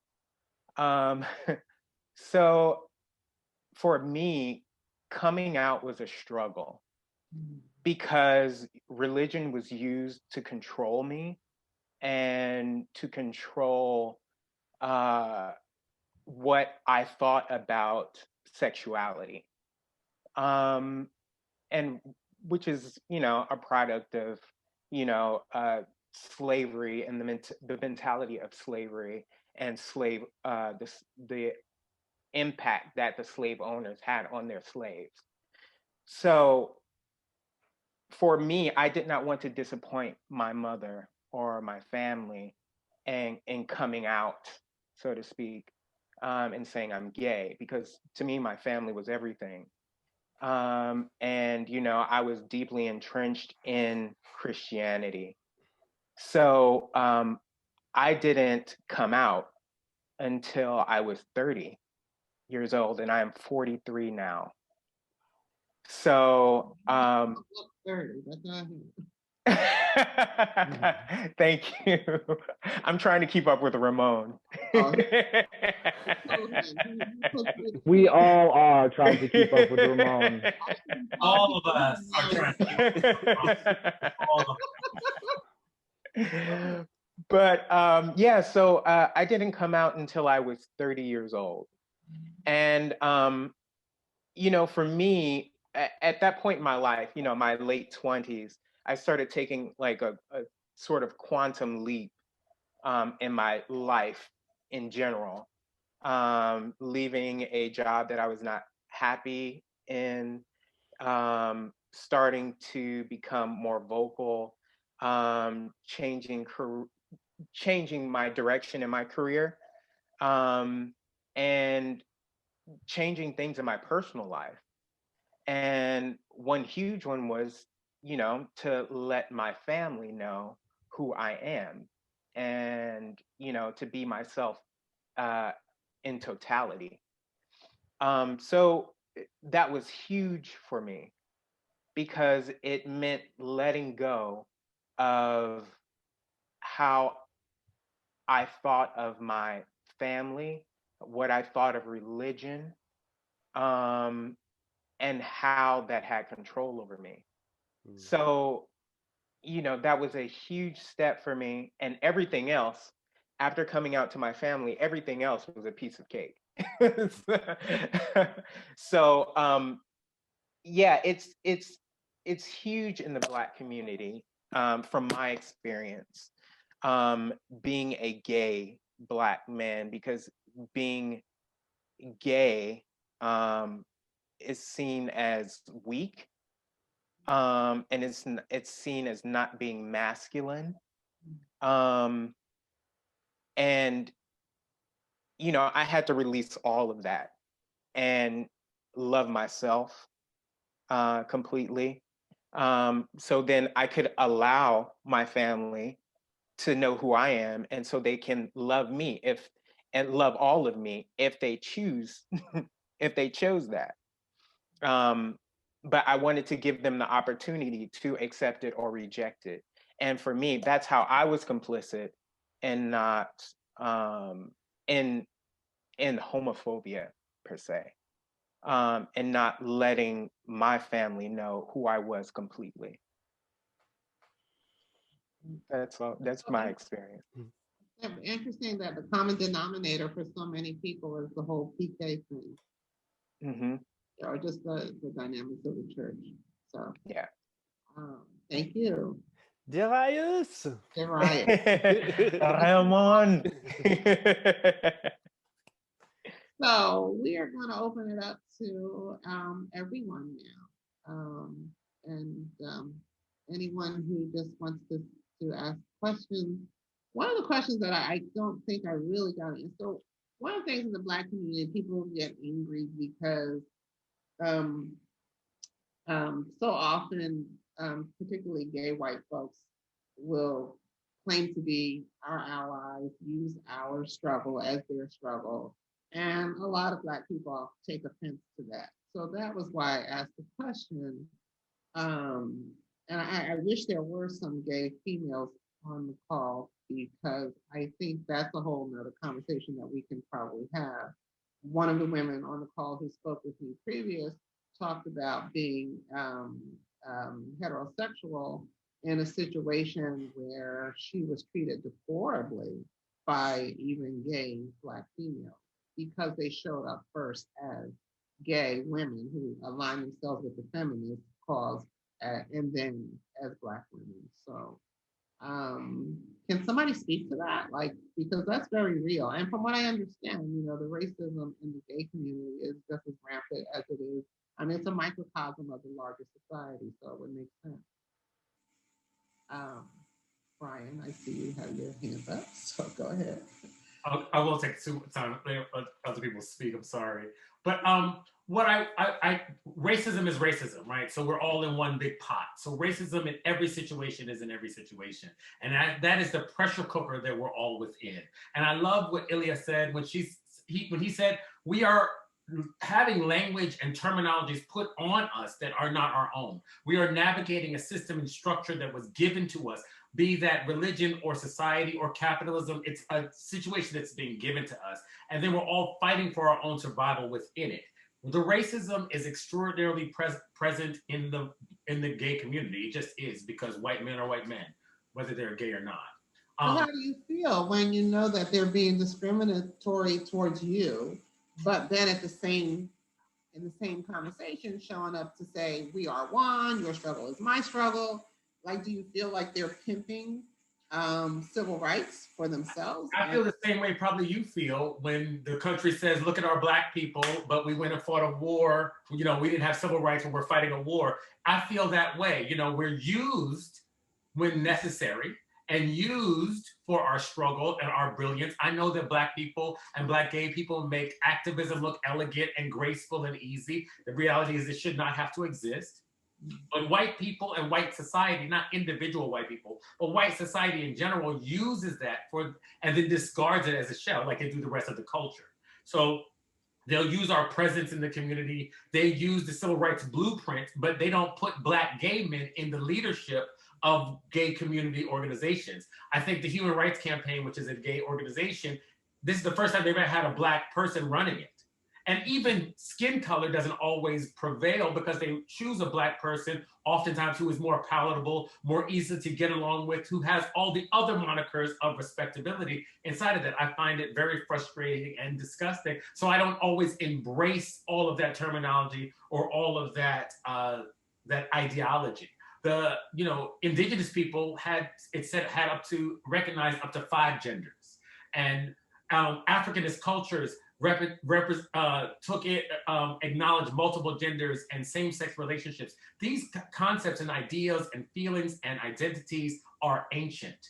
They predate the United States. And when I first learned that we predate this whole organization, it gave me such a huge sense of liberation, because I felt like my root of connection went through the United States, through the religion, and into my ancestors. And that's when I felt I could really stand on my feet. It is extraordinarily frustrating to answer your question, but I show up fully to all that I am as often as I can physically be safe doing so. So it's the same. It shows up too in also the lack that we have as a Black gay community. You know, the clubs are going to shut down quicker. The gay bars are going to go away faster. The lack of the tendency for white patriarchy to remove or reduce resources inside of the context of the gay community is real. It's just as real here as it is anywhere else. To just piggyback on the statement about the presence of racism, sort of the omnipresence of racism inside of this microcosm that we're calling the gay community, right? So what Brian is talking about actually plays out here again. There are places you can see it play out, and that's what's affecting the youth, the generation after us. So, Helen, with the individuals, those on the screen, and Ilya and anyone else who has identified as lesbian, gay, or trans, be willing to put their contact information in the chat. I believe there's at least one person who runs an organization that's interested in reaching out to them to perhaps speak. okay. Yeah, I saw that. Yeah. Yeah. So it's interesting because the answer that you pretty much had is the same answer that, you know, resentment that we have, that I have, when white people or Asian people or Latino people or whoever, they're standing on the shoulders of Black people, white women, I should say. They're standing on the shoulders of the civil rights movement and disregarding Black folks who are the foundation of that movement. And, you know, what do we do to address that? So, yeah. Okay. We also need to retell history correctly, too, in terms of representation. We need to talk about Bayard Rustin, who was an openly gay man who's considered one of the architects of the movement. We have to talk about Baldwin and Langston Hughes. And we have to talk about Angela Davis as being a queer woman. And we have to talk about Alice Walker being a queer woman. And we talk about that history, just like we talk about Black American history and Black global history. Then we start to educate people, and then the minds start to change as to what it is that even define yourself in civil rights. You can't really be in civil rights without gay people. So the binary choice that people give you, even when you're gay, and because you're also fighting for your own safety, a lot of times we push away gay people, gay and lesbian people, will push away bisexual people because we feel put upon by heterosexual culture. And we'll also push away trans people because of the masculinity. There's all of that goes on within our community. Just like we have colorism inside the Black community, right? Yeah. We do that whole thing because it's about its proximity to patriarchy and white supremacy. Exactly, yes. Helen, we have a question about the violence that has been perpetrated against gay and trans people, if anybody would like to speak to that. My understanding, and Ilya, I would love to speak. Ilya. You can speak to it, because my understanding is that trans Black women are the largest group of women to be murdered. Is that absolutely? And I want to first acknowledge, not to conflate anything, but I want to paint the picture that one of the leading causes of death for Black women as a whole is domestic violence and physical abuse at the hands of their lovers, their partners, their spouse. And so it's really that trickles over into connections with Black trans femmes. And let me just also acknowledge that Black trans femmes always need to be in the space. I can't speak on behalf of them, but just in this room, I just want to make sure I acknowledge them and honor them. And so Black trans femmes are murdered at exorbitantly high rates. Just like I dropped that stat in the chat, 35-year-old is the life expectancy. 35 years old. Now just imagine if that was white women. This would be like a global pandemic happening, or epidemic, excuse me. And we barely even talk about that. And I'm not even talking about on a mainstream level. I'm literally talking about in our Black communities. We don't acknowledge that truth. And they're being murdered by, again, their partners who their friends might find out that they're dating a trans woman. And because of the dreadful legislation we have, there's a such thing called the LGBT panic defense. So a person literally could use this defense and say, hey, I panicked, so I murdered them. And it gets lifted up and honored in judicial systems, and people are walking away scot-free, and they're murdering trans women very, very brutally. During the time when folks were rallying around the murder of George Floyd, which absolutely took precedence in a lot of areas, we had Black trans women that were still being murdered. They're always the backdrop and being murdered. And so I just want to make sure that we're explicitly clear. If you're walking past someone who is a sex worker and you're going to your local bodega or corner store and you see a person and they're dressed in what you would identify as women's clothes and they have a 5 o'clock shadow and you're looking at them grotesquely and like, how could they be such an abomination to our society? Those are our kindred.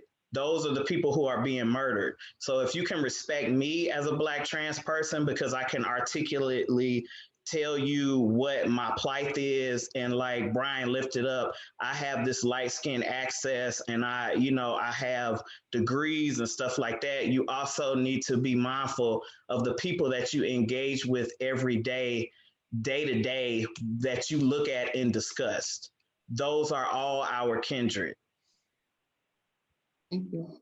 Can you drop some of the facts about the pandemic, the defense? I just heard of that this week. One of my students did a presentation and told us about that. Okay, yeah, I can drop. There's only 4 states that.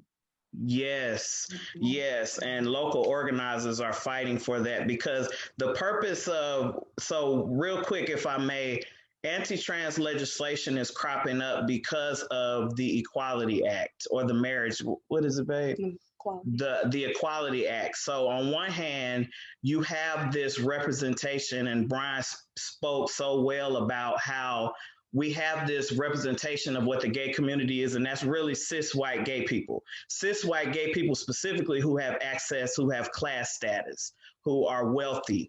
That does not reflect, we know that does not reflect the majority of LGBTQI plus people in the community. So whatever issues they want to rally behind, they get paid for. So the laws that Black folks say, oh, well, we got to choose gay over Black, and gay, you got to either be Black or you can't be siding with gay people, and then you trying to say you part of the Black struggle. But when you talk, someone lifted up, I think, Ramón, about the intersections, when you talk about the intersections of being Black, queer, and trans, and poor, and disabled, living in like the rural South, that legislation is not for you. And so what's happening now is there's been a pushback of mainly Republicans all over the country who are saying, okay, gay people rising up and they can get married. So now we're going to target the most vulnerable part of the gay community, which are trans people. So you have an onslaught of legislation. And with this type of legislation, just like the voter suppression stuff, they take a blueprint from one state, they roll it out state after state after state after state. And it's literally a disappearing of trans people, specifically Black, Indigenous, trans people of color. The same with the dreadful cross-dressing laws. And some people are old enough to remember that and probably experienced that back in the day. This is just the same continuance of all of that harmful legislation, literally trying to disappear people and only clump them into 2 categories, which is man and woman. I hope that made sense. No, it did. Thank you. Helen, on that point, if Ilya could comment, a question came up about the controversy involving trans athletes.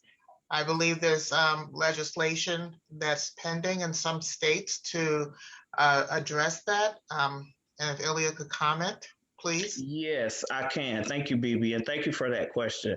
So I have a YouTube video that highlights all the myths around this, the reason why legislators are rolling out these dreadful anti-trans bills around trans sports. And the truth is, trans athletes aren't taking over sports. some of the research and things that they try to cite is very, very misguided and is practically false. You have American Medical Association, you have NCAA, you have a lot of major institutions that literally say it is important to be inclusive of trans people in sports, not create a separate category for trans people, but to say that they have a right, just like any other child, because this is particularly targeting trans youth, not just trans people, that they have a right to play sports. In fact, the stats will actually show that trans people, trans youth experience so much violence in schools. A lot of them, trans people overall, have double the suicide rates of the average American. Trans people have double the harassment and bullying of any other population in the United States. And the Republicans specifically are creating legislation, again, to disappear and dictate how someone should show up. It's not based in fact, because when you think about anyone who is in a sport, it's way more than the amount of testosterone that they have in their body that determines how well they play that sport. Just like when you look at Michael Phelps, the swimmer, now he has abnormally long arms, so much so that it gives him a competitive advantage, but it's looked at as a beneficial thing because he's winning.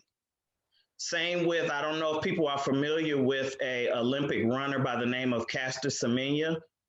Caster Semenya is a cisgender woman. They tried to claim because she had, quote unquote, abnormally high rates of testosterone that occurred in her body naturally. And by the way, a lot of Black, indigenous people of color humans in general have variants of testosterone and bone structure and all of these different things. But again, when you try to restrict people into very rigid categories that white men have created, you're going to always have what they deem as abnormal.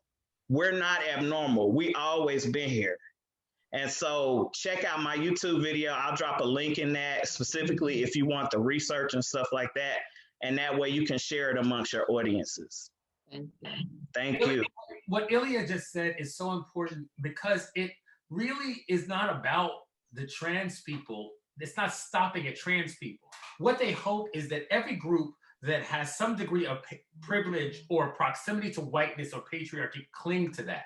And will cling to that and shun the least of us. So what they're wanting to do is villainize trans people, make respectability politics in the LGBTQIA community so that we will be like, oh, I'm not like those trans people. I'm not like those drag queens. So then I sell them out. So then I buy into their abuse. So then when they knock on my door and start abusing me, I have no leg to stand on. They're doing the same thing with Black women. They are trying to make you feel as if trans people are trying to replace Black women, as if LGBTQIA people are trying to replace. That is a white male demon fantasy that Black people are going to replace them. And then when we do replace them, we're going to do to them what they did to us. That is what the whole fear is based in. And they try to give that sickness of fear to every other group. So what happens to Black people is we cling to this our little bit, a corner in the sky, if you will. We cling to that corner and we say, I am a Black upstanding citizen. I pay my bills. I comb my hair. I stand up straight. I don't listen to Cardi B. I only curse at home. I do all of the right things. I like Claire Huxtable. I have now rightfully gotten rid of Bill Cosby. I am doing all the right things. I cannot have these trans people taking away my child's rights. It's never going to happen. That's not the intention. Yeah. It never was going to happen. Just like Mexican people aren't taking our jobs. And this is white supremacy and capitalism trying to make you sell your own best interests for a slice of privilege, patriarchy, and hierarchy. If we don't fall for that and stay with the fact that we live on the ground with one another, and that has never been a problem, we won't run into those issues. But when we start going, well, what about that trans man that ran, or we talk about bathroom bills, and all of us that are Black and of a certain age know it ain't never been about bathrooms, right? Even when we were going to the Black bathroom. We have to really resist the othering that white supremacy wants to put into us. And I really appreciate that. Thank you. Yeah, thank you. Because that, that started in slavery, where this idea of making someone feel better than the other, it's a form of control. So, Irish people, when they first came over, the slave master would, create this idea of them being better because they weren't considered white, because that's a social construct. But because they made them feel a little better than black people, all of a sudden, like, black people and Irish people got along initially.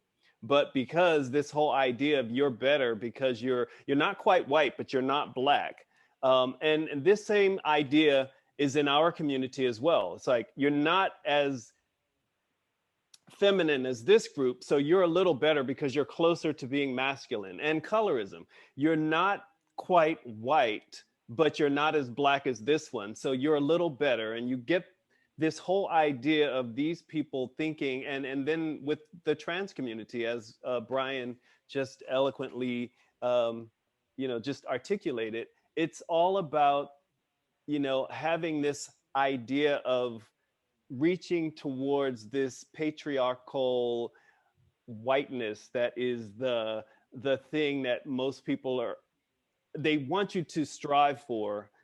And in order to get there, you have to somehow denounce either a part of yourself or this thing that they've made out to be the bad thing.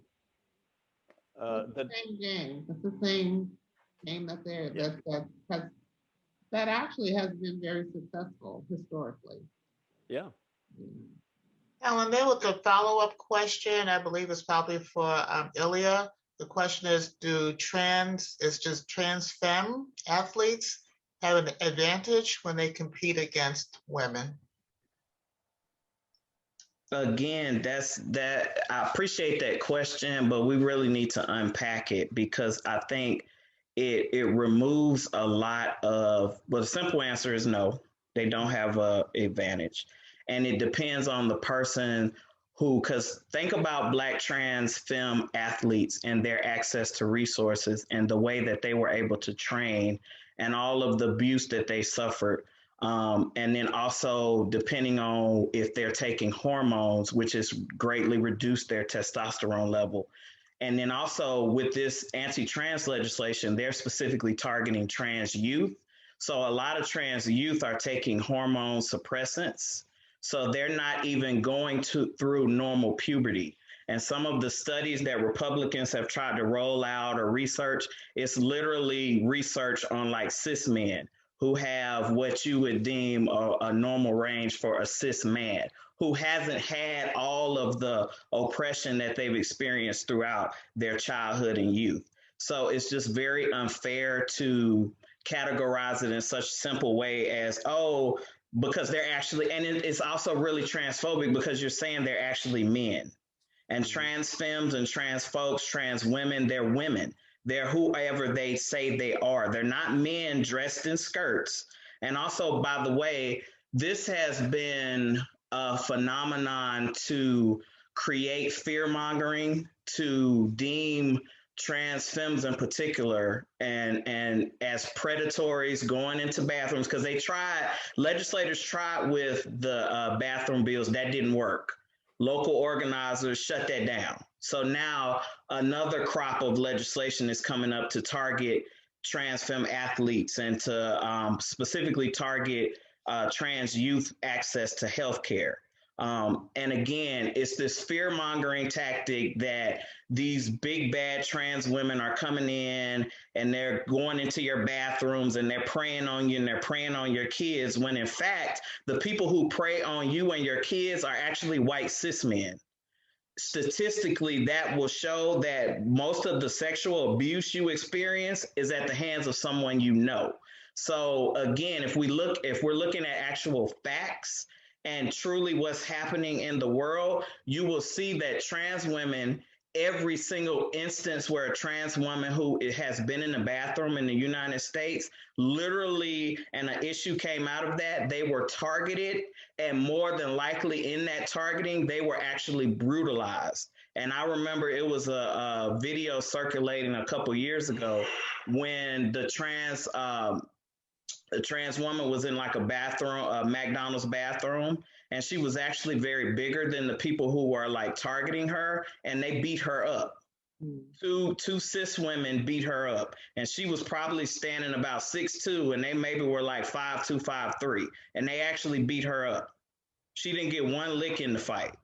Wow. So when you look at the true statistics, and again, the death rate speaks for itself.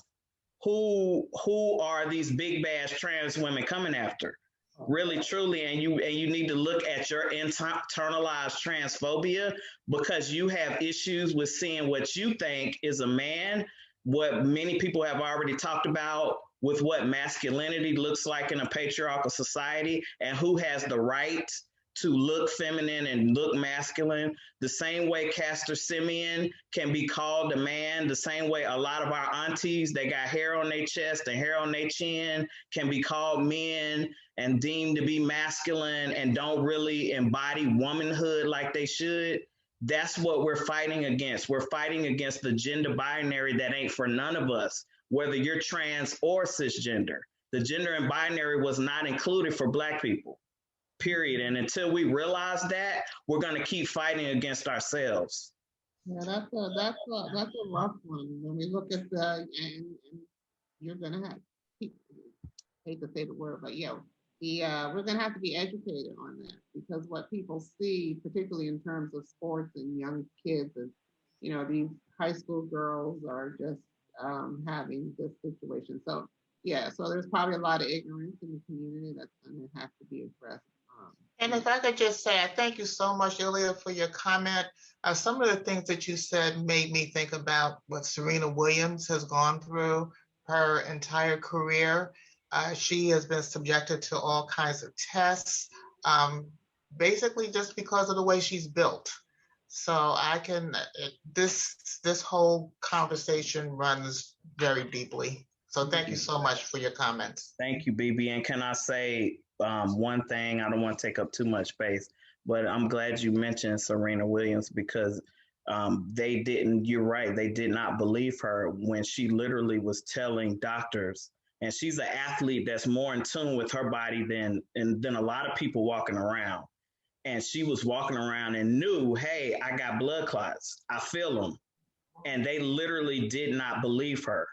And they don't believe our experiences, especially those of us who access femininity in a particular way. And I think that's why trans femmes and trans women are targeted so much, because no one can fit the gender binary of what womanhood truly should be.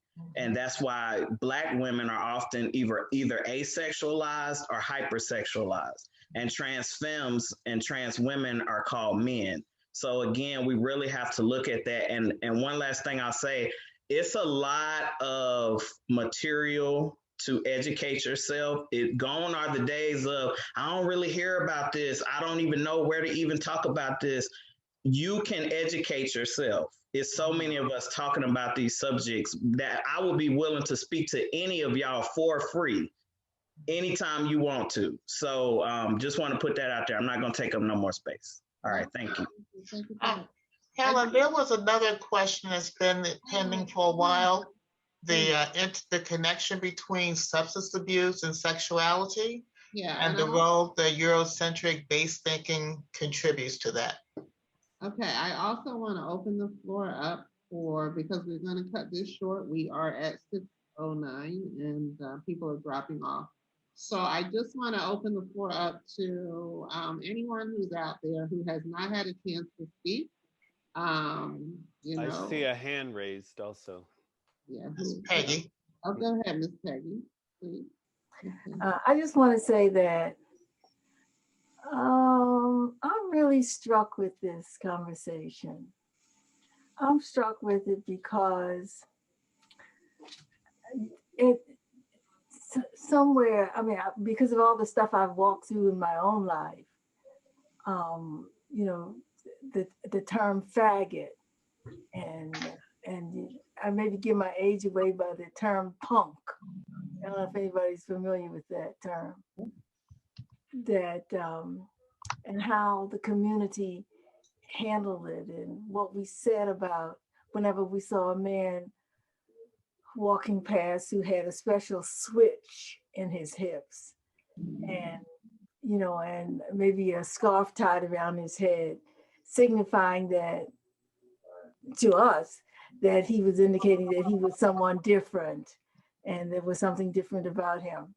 And then growing up, watching the attacks on these people, you know, in our community, in the Black community, and hearing the young men speak about, I mean, eloquently about not only their own experiences, but walking back through literature and analyzing the literature and saying, don't get confused about A, it's really B. And it's C that really will get you if you understood it and if you read it. So there's an extraordinary bit of information that I've acquired. And I have a list here back in front of, you know, issues that I knew nothing about, that words that are used that I knew nothing about, the 50-cent paradigm, the a whole host of things, so that it makes me know that there's a lot of education that we have to do, and it is so vast. I'm telling you, Higgy, what you put together here was superb. But the vastness and the depth of it is overwhelming, because, you know, I've read a lot. I don't know many people who've read more than me, but it takes a lot of talking and hand holding and exploring issues and stripping them apart so that we can understand. And it's like reading for the first time. New Yorker magazine announced that my daughter had gotten, was on the long list of the best book of the year of poetry. And they called her, Lillian Bertram is a queer poet in, you know, working at such. And I said, what the fuck does that mean? Excuse the expression. You know, what does that mean? And I said, oh. So I called my son and said, did you see that Lillian, why they call it queer? This is recently. And you have to put it in context too. And that's something I guess that's evolved, because when we were young, to be called queer was an insult. So that's probably how you received it, I'm guessing. Yeah, and I'm saying, what, I just didn't know, what did that mean? What does that mean? Why would the New Yorker, why would they say this? So my son said, just casually, you didn't know Lillian was gay? And I said, how was I to know this? Nobody told me.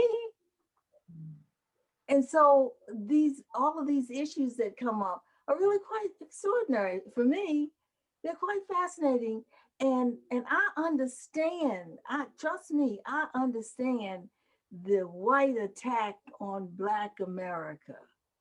I understand that.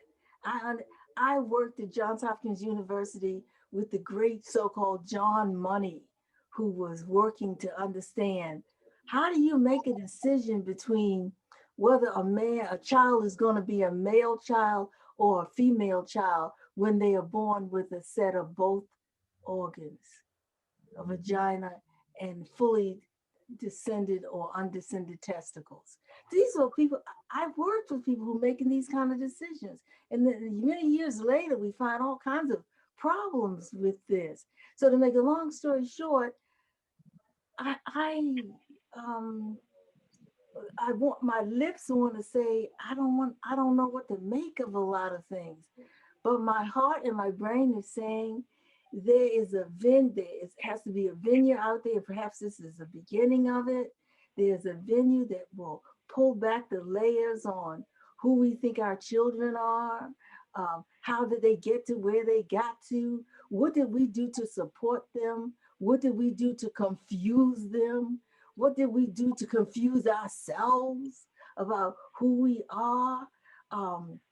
And I'll say that finally, I want to give an example that had a lot of meaning for me and rests heavily on me now, is that at University of Buffalo, for example, and women's studies department, when they first decided they would, admit Black women to the department was a lesbian department. I didn't know that. And I was a student in American Studies, doing everything I knew right. And I made a mistake and referred to an Asian woman as an Oriental, because that's what I understood her to be. And the lesbian women jumped on me and, laid out a kind of a philosophy of how wrong I was in calling her an Oriental and what have you. And I mean, I really got beat up and decided that I wasn't fit to be in that department because I didn't understand what it was to be a lesbian. I didn't understand this or to be that. It was an extraordinary experience I'll never forget. And I wasn't a person that would have supported lesbianism then as it was. Certainly, I'm not that same person that was like 15, 20 years ago. But I'm just telling you, Higgy, you are onto something in organizing ordinary people to come and talk about the impact in their lives of what does it mean to be who you are, what does it mean to be the parent of a child who isn't what you thought they were, isn't what you thought you wanted them to be, even what you thought imagined them to be. It is so much. And there's a part of me, I'm telling you, where I am weeping inside because of not knowing what I could have done, what I didn't do. I love my children.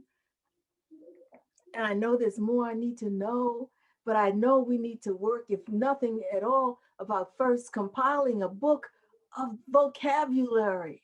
Where are we? Who are, what does it mean to be this? What does it mean to be that? That's the best thing we can do so that we can make available to every young child. If this is what you're talking about, guess what? This is what it means. Is that what you're talking about?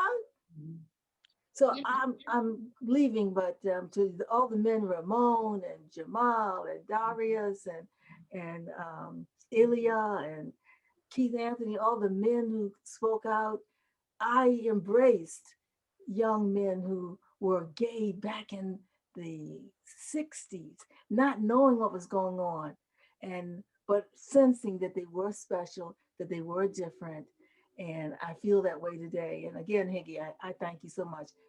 Yeah, Oh my God, for this opportunity. That, you are right. This is a timely conversation, and we announced this. I don't know. Well, we've been talking about it for a couple of weeks, and we saw online where PSE&G is hosting the exact same conversation like later this month.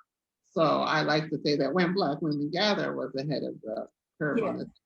But I think theirs will be different. And for me, I want to create spaces where it's just us, so that we, as Ilya has pointed out to us, so that we're not inundated with, white America's frame of reference on how we should be speaking about these things. Yes, and speaking about ourselves.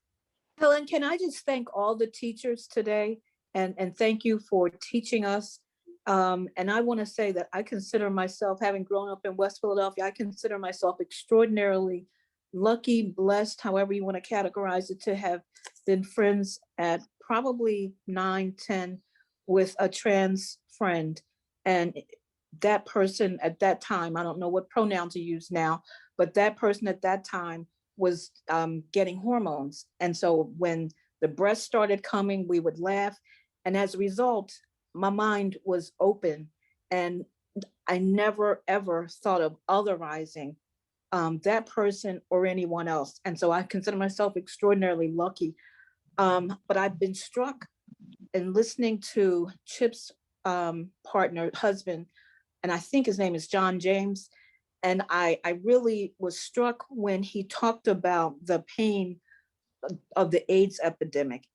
And having lived through that, I have to apologize, because I remember we were afraid to drink behind people with who may have AIDS or the virus. We were afraid to love people. We were afraid to kiss people. We were afraid to hug people. We were afraid to have them in our homes.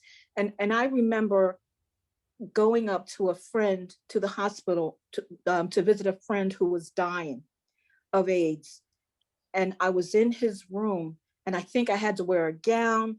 And if he were dying of cancer, and perhaps he was dying of the AIDS, the Kaposi syndrome, perhaps, I don't know.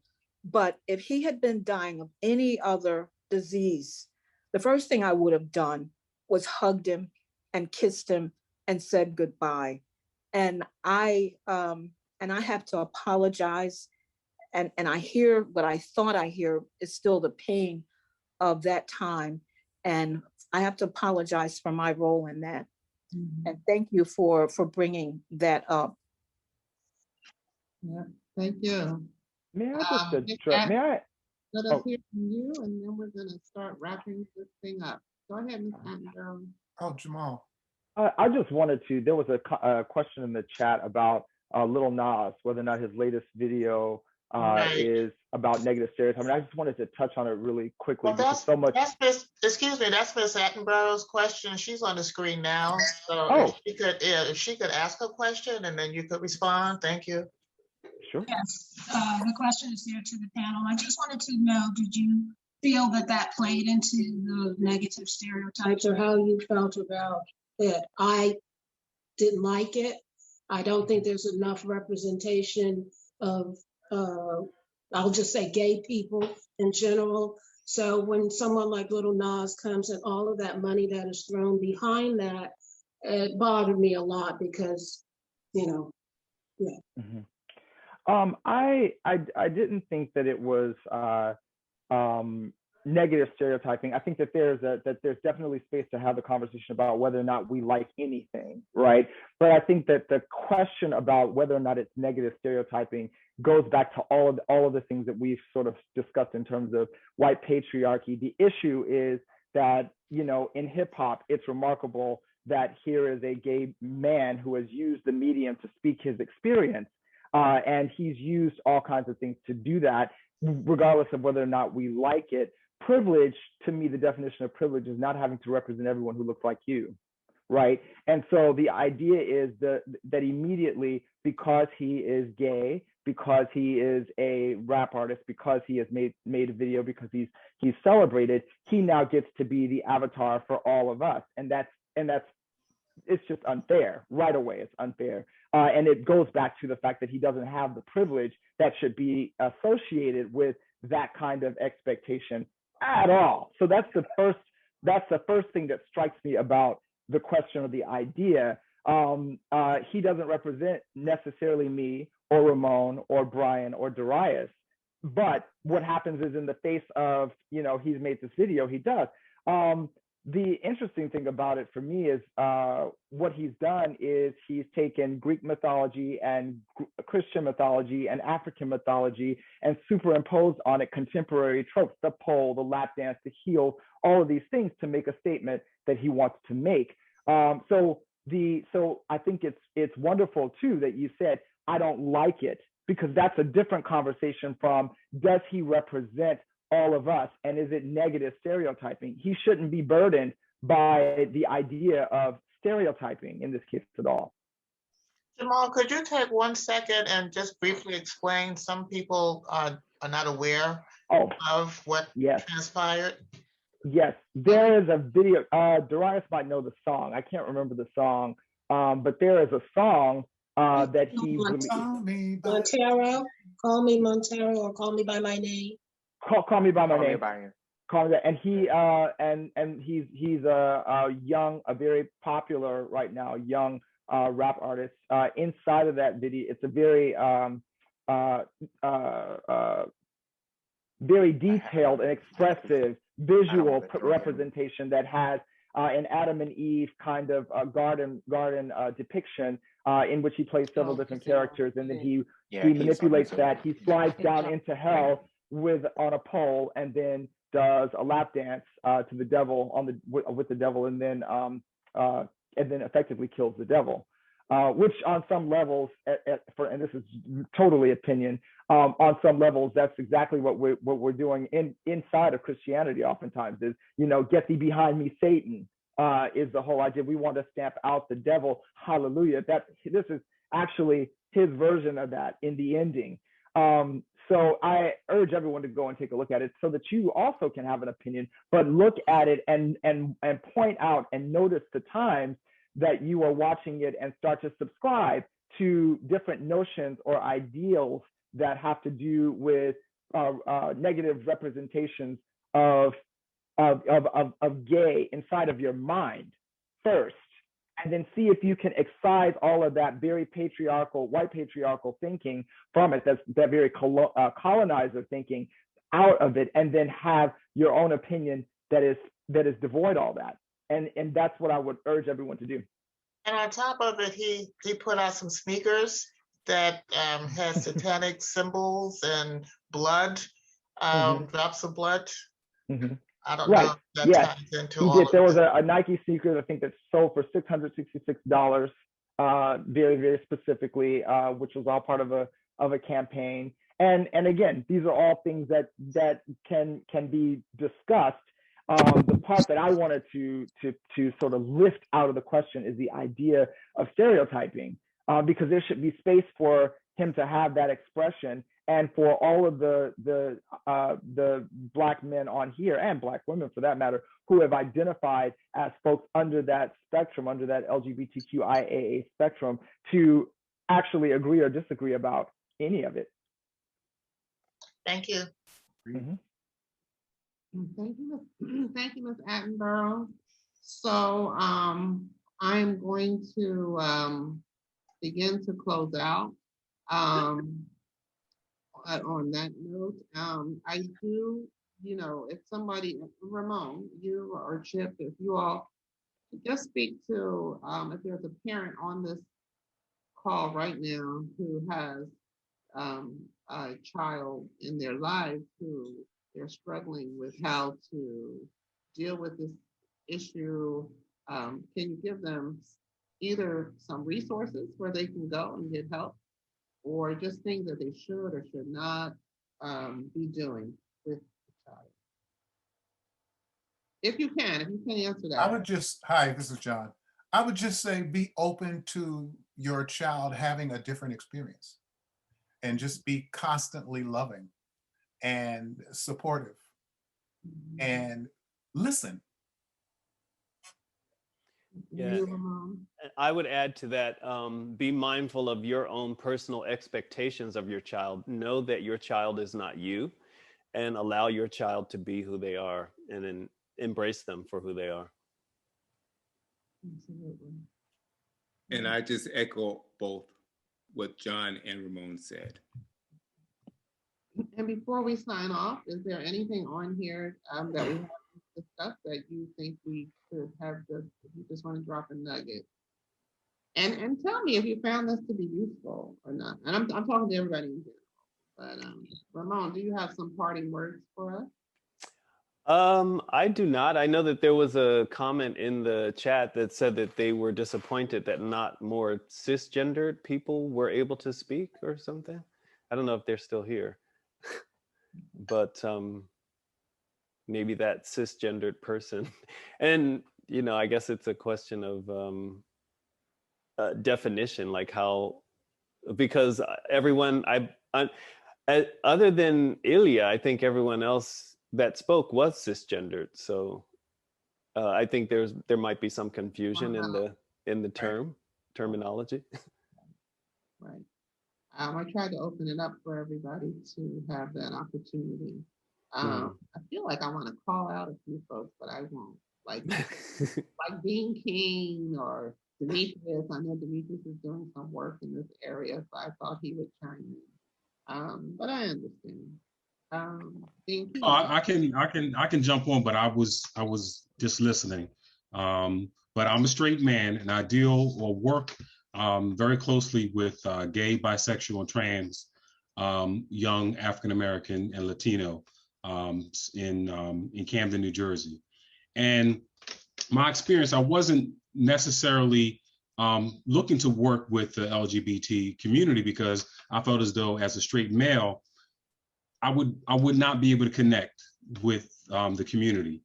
But it worked out very well, and is continuing to work out well, because what is left out is a lot of times the population or the community that I deal with, a lot of their male intimate relationships, either particularly from straight men, either come from fathers who reject them or men who look at them as a sexual object.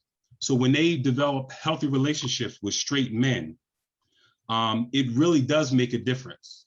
And they really feel comfortable with, okay, I can be accepted by a straight man. I can't necessarily expect that, okay, if a straight man is a straight man, then he's not going to understand the community. He can't be a part of the community.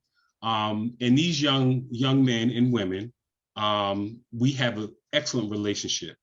And it expanded my understanding, as well as the understanding that was expanded today with listening to the brothers, and you are brothers. And I was very impressed with Brian in regards to how he intellectually expressed and historically expressed the community, how it existed for so long. And it spoke to the experience that I had in Ghana. I was able to stay, I was in Ghana for about 6 months during the pandemic, and I stayed with a pair of very strong women. One was a Vundun priestess and one was a Yoruba or Ife priestess. And they taught me about male and feminine energy. And once they told me about male and feminine energy, it took out the Western idea of sexuality, because we're hung up on sexuality, and it talked about energy that existed. And you had men who had feminine, as we would call feminine tendencies, who were married and had children, but they didn't have sex with other men. So when we talk about energy, energy is something that you can't destroy. Energy is something you can't argue about. So that perspective, we talked about that amongst the group as well. But I thought this discussion was very fruitful. And as a straight man, a lot of times we are, as people say, toxic masculinity that's a term that I don't like to use because I don't believe masculinity is toxic. But as far as expressing myself as a man, being comfortable being a man and being around gay, trans, and bisexual young men, I didn't have a fear, and that takes a lot of strength. Just like the things that you have spoke about in regards to the discrimination that you faced. That takes a lot of strength. Today, it takes a lot of strength in regards to you speaking up about it. Especially Ramón, talked about, all the experiences that you've gone through, and even with experiences that John and Chip talked about. That takes strength. And we would, as a man, we would say that's masculine because we equate masculinity with strength.